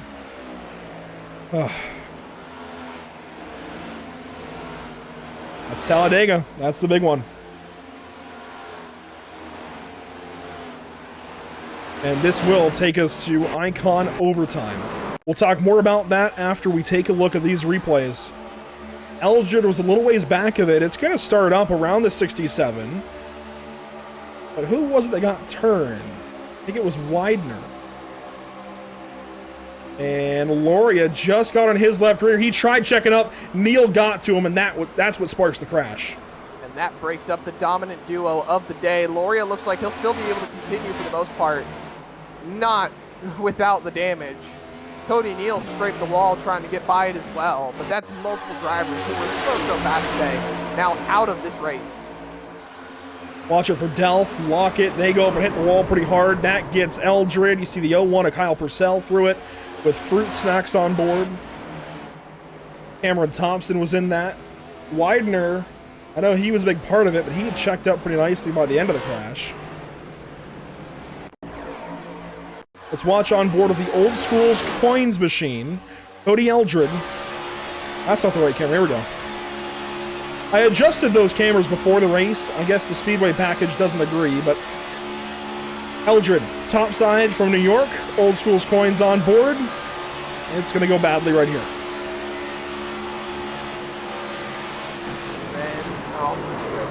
Nearly got by it. You know, that reminds me of last year, Talladega, when Kyle Larson and Chase Briscoe wrecked. Briscoe was up on the top. He had nowhere to go, and Larson just came up out of nowhere. That was Priest. Priest, excuse me. That was Priest. There was a big study after that with the next-gen car. I don't even know where else to go here. Let's watch the 95 through this. Widener, he's the car that got to him, of course. I think Tuck gets by here. Gladulich is a part of it. This is a significant portion of the field. And Purcell and Gladulich were nearly through it, Zach. Did you see that? Yeah, about 9-10 cars that get involved in this wreck, and goodness. What a absolute travesty for so many of these drivers. One more replay. They all had to- Watch this from Purcell's perspective. He and Gladjulich nearly got through it. Watch this onboard. So close. These two nearly got by. But watch Purcell. He's middle of the racetrack now. The crash is going to start right about here when Neil gets to the 67. Nearly got by it, but he stayed full throttle and got into the 14. He saw the hole. He went for the opening, but I feel like just kind of overcompensated a little bit for how much was there and ended up tagging Gladjulich. And one more time, actually, this is how it happens. Watch the 4 get to the 67. That launches Loria. He was checking up for Widener. Neil just didn't see it and got into his teammate. See, then it's hard, though, to realize when these things are happening in front because you can only see the bumper of the car in front of you. You can't see what's happening in front of them. You don't know exactly what's going on, so your only reaction is to go off of the car in front of you. And if something like that happens, there's just nothing that you can do about it. But it looks like they are giving the at-fault to Cody Neal. He will get the EOL and drop to the back as these drivers get ready to line up and get sent back towards the green flag as more drivers as well take to the pit lane. I don't think that's a bad thing, though, for Neil, with where he's going to end up lining up. Yes, he'll be towards the rear. He's got time to react, though, and not many drivers will if this goes poorly up front. Michael will have the race lead. Justin Michael, that is. Sean Purcell second. Then down low, Patinko, down low behind the 87. Brian Smith will line up just in front of, I believe, his uncle, Eric Smith. Then you got Stephen Tuck there in 5th spot. Brock Hersey will line up 7th. Vincent Loria through that crash. Don't know how his car will be. He'll line up 7th. Joshua Clemens there to help him. Anthony Teseo going to line up 10th in the 15. Then it's Fist, then Neil. And then Thomas Taylor is back on the lead lap, Zach, for the first time since that opening pit cycle around lap 24. Great job for him. He's been staying in this race the entire time, not giving up, really trying to stay in it, and now he's got a shot to be able to take this win away from all of these drivers if he can get that car to the front. As we see Kyle Purcell, he spent, my goodness, nearly 2 minutes in the pit lane, at least in his box. Eldred as well. And Gladjulich doing the same exactly. Well, 2 minutes and a little bit of change there. Robert Bluen, he'll pack up with the field. Kyle Corley, let's see, Zach Lockett, he's done. Michael Milfelt is pulling back up. He's 4 laps down, though. And Luke Krakowski, he's had a couple of incidents. He is back on the track, though, 8 laps down. Is this the final restart, Zach? I doubt it. We're about to find out. Backroad Bandits still in this thing with Justin Michael up in front, Sean Purcell next to him. You've got a lot of drivers still left at this. Patinko, Smith right there in row number 2. It's still possible for anyone to steal this one away. On board with Justin Michael into the Geico restart zone. Watch his speed, 70, holding it, 70. Restart zone right about here. There he goes. Big launch from Michael. Down to turn 1 we'll go. It's Michael and Patinko out front. Icon overtime. If they complete this lap, the restart and the finish are official, no matter what happens on the last lap. If there's a caution this lap, we'll re-rack them and try it over again.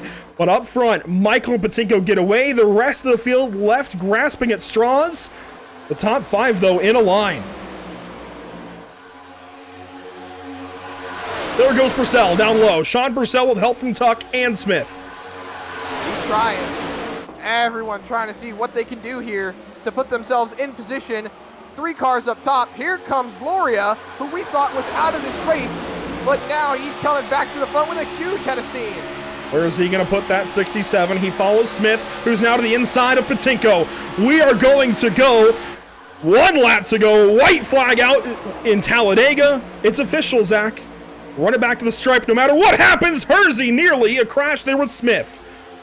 They're all getting elbows out right now. Brian Smith has been left to hang and drive. Look at Clemens. Clemens was involved in a wreck earlier on. He had damage. Look at that. He's up on the outside all by himself. Gloria pushing Smith. They're 3 wide down the backstretch. They're about to crash. You can see him coming into frame now in turn Purcell 3. out of line. Smith and Michael, the top two, 78 and 87. They were out front as well for most of the race at Daytona. Out of turn 4, they're going to run it back. Loria is pushing that 87 down low. Is this how it's going to end? Into the tri-oval, nobody trying anything. Loria tries to bully his way through. And to the stripe of drag race, Smith for 3. 4 wide for second. What a race. And they'll crash in the back. Loria had to bully his way to try and find a lane. There's Michael. Probably feels robbed of a chance to win. Patinko, he's got damage. But Brian Smith will win for the 3rd time this season. And Zach, for all the frustration throughout this race, all the times that you said he keyed up on the radio, frustrated with other drivers who wouldn't let him in, look, he goes to victory lane. What a job by Brian Smith. He really stayed in it all race and was able to put that car where it needed to be when it needed to be there. What a race. Car 78 will come down to the front stretch and to the stripe, I'd imagine. Vincent Loria still trying to catch up. But Brian Smith, the last couple of weeks, it seemed like he was going to help out or I guess work with that KU Motorsports bunch. It seemed like he was frustrated even with them. It was a long day for Car 78 at the office. He'll bring it down and do some donuts.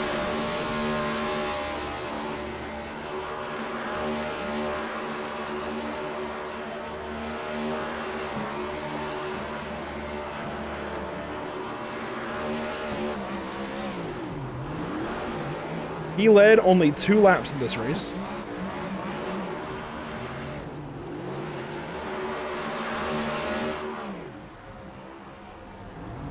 What an incredible day.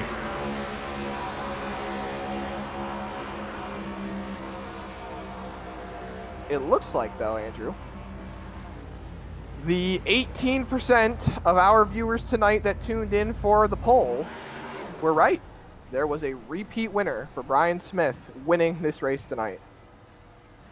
I would not have guessed that.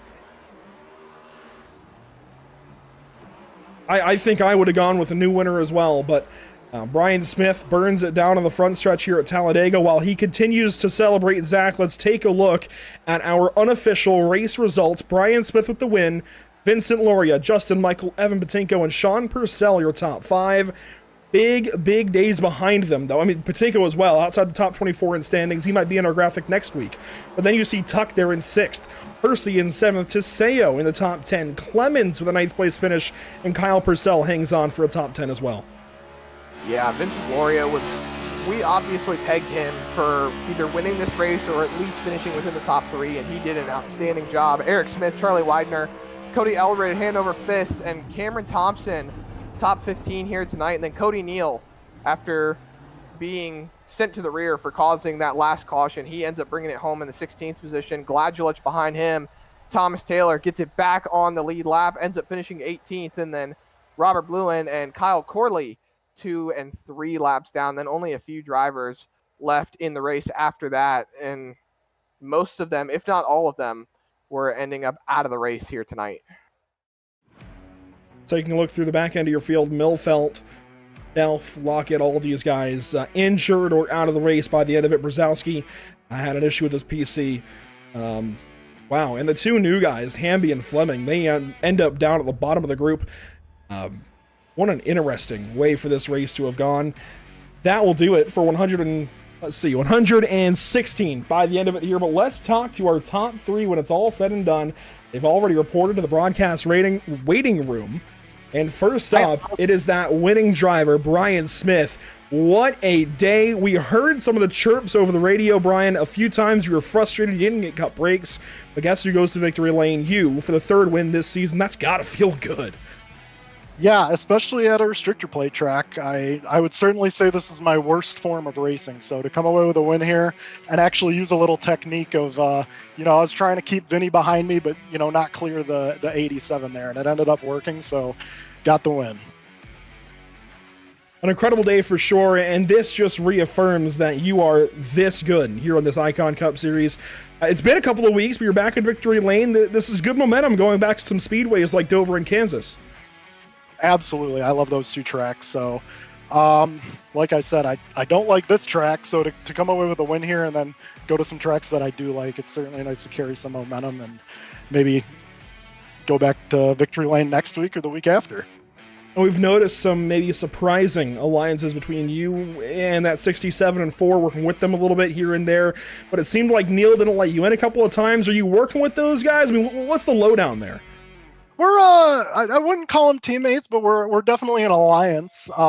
Vinny and Cody and I are friends, so if I had to push someone, it would certainly be one of those guys. And it looked like Vinny got to push me to the win tonight, so I'd certainly repay the favor if it was the other way around. And it was nice to see him come through for me.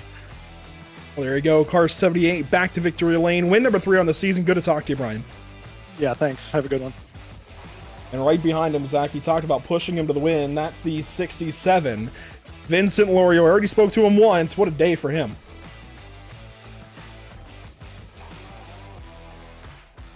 And I think Zach might have stepped away for a second, but Vincent, 30 laps led, a strong day here at Talladega Superspeedway. Another strong day, 3 in a row, nearly. You almost had him there, but it sounds like working with Brian at the end. What was going on? Yeah, I mean, stage 1, stage 2, and overall winner all come off the nose of the 67. So I'd say today I had a fast race car, was doing a great job pushing. Just, restrictor plate racing is kind of finicky. You got to be in the right place at the right time. I had a little bit of damage from that wreck as well. So I knew that if I pulled out, I probably wouldn't be able to side draft him to the win. I know it was close, but just out by about half a car length. So overall, great night. A bunch of stage points, second overall. I'll take it. Already talked to you once, asked you some questions earlier, so we'll leave it simple here. Call your shot these next few races. What tracks do you like? What tracks don't you like? Well, after getting called to the hauler a couple weeks ago, and thankfully avoiding the hauler last week, having a bigger track was kind of fun. Leaves stuff spaced out. I know next week I believe we go to Dover, and I am not the biggest fan of Dover, so I don't see myself having too great of a result there. But then we get back to more intermediate with Kansas and such, so that's more up my alley. Obviously I can compete for wins. I won 2 in a row. I was, part of the picture all night tonight. So just hoping to continue the good runs, maybe stack up some playoff points so that I get a little bit of an advantage going into the end of the season. Vincent, good to talk to you once again. Congratulations on a second place and a whole bunch of laps led. We'll talk to you next week, I'm sure. All right. Thanks, guys. Appreciate it. Justin Michael will follow up in the 3rd spot, and that 87 was strong all day long. We saw him, though, working mostly with his teammates. Justin, still a solid result for you when it's all said and done. 3rd place. How'd you do it at the end without your teammates? Yeah, Evan was helping us a lot there at the end when all my teammates got wrecked out there. So Charlie, though, was getting close. I think if he could have picked up another spot or two, we maybe could have linked back up. But I don't know, man. It's just a lot of side drafting, trying to keep them pinned down. The middle lane's definitely the place to go, but Evan just didn't have anybody behind him, so he couldn't get back up to my bumper. So we were kind of just, out of luck at that point. So did what I could to try to pinch them down, and at least we got 3rd out of it. Finally, a good points day. So. And some big runs for you guys at the end of each of the stages. You guys looked like you had this race completely figured out. And then, of course, to start stage 3, things went badly. But did you guys figure that out this week, earlier on in the week? Was that a testing thing, or did you just find out you could do that in this session? No, so I come from a group that used to run super speedways a lot. So we have really good strategies, and I brought it over with these guys, and it really clicked. And if had it went green and they wouldn't have wrecked, I think we would have won by seconds. The way the timing would have worked and the speed, we were way faster than anybody. When 4 of us got hooked up, nobody could touch us. So had that happened and no yellows, I think we would have finished 1, 2, 3, 4, and maybe even 5 if everybody would have stayed up there. A big day, and this is going to help propel you maybe to that top 16 after today, getting closer to those playoffs. Justin, it's good to talk to you once again. I'm sure we'll be talking to you again very soon. Appreciate it. We'll see you next week. Justin, Michael, another big day here, this time at Talladega Superspeedway. Zach, the day started off cloudy, as you can imagine. It ends, though, with pure sunlight, and what a fantastic green-white checkered finish as well. A really good day here at Talladega. Yeah, the sunlight must have been blinding as these drivers were just wrecking across the line, coming to the checkered flag, and so many surprises, really, throughout the course of the night. And Clemens, who got involved in wrecks early on, he still managed to bring it home inside the top 10. Cody Neal, who won both stages, he ended up finishing outside the top 10, just barely inside the top 20. I mean, so many headlines across today, and I really think there's going to be a huge point shakeup moving into next week. There definitely will be. Next up, we head out to Dover Motor Speedway for race number 10, 240 laps next week. Then it's out to Kansas, and then we will be off for the broadcast at Darlington. Unfortunately, that does fall on Mother's Day, so we will not be there. It's tentative for Charlotte, but then, well, we open a whole new month in June when we go to Gateway, then Sonoma, Iowa, New Hampshire, a bunch of races in there that we'll be hitting. We won't be live for Iowa, that falls on Father's Day, but otherwise we should be live for just about all these races through the summer. A few here, a few there that maybe we won't catch, but it's going to be a fun summer with these guys. This series is heating up when they need to. And boy, it's going to be a fun few races coming up. Next up for us here at Pit Stop TV, though, we head out to Oxford Plains Speedway April 25th, this coming Thursday, with the Sarah Pierce Fleet Service Super Series. Super late models, 150 laps at Oxford Plains. Going to be a fun time for sure. Maybe a prelude to what we'll see in their Oxford 250 event later on this year. Sunday, we head out to Dover Motor Speedway on April 28th with this same bunch. We do it all over again, 240 laps there. And then it's out to Kansas on May 5th. Cinco de Mayo, what a way to open up the month of May. And Zach, there's plenty of places to catch it. Absolutely. Facebook.com/pitstoptv, Instagram.com/pit_stop_TV, Twitter.com/pitstoptv_, Twitch.tv/pit_stop_TV. Finally back on Twitch, YouTube.com/pitstoptv1, the main place, the best place to watch Pit Stop TV, and the newest place to watch Pit Stop TV, Kick.com/pitstoptv1, and so many great races coming up, so many awesome things to look forward to, and I can't wait to see how these races are all going to go for these drivers.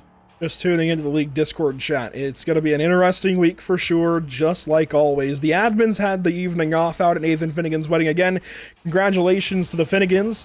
Can't wait for them and all the admins to be back, but what a day here once again. A big shout out to our partners, Whiplash Simcams, ATVO, CC's Business, and even a shout out to Lucky Motorsports Solutions watching along this evening.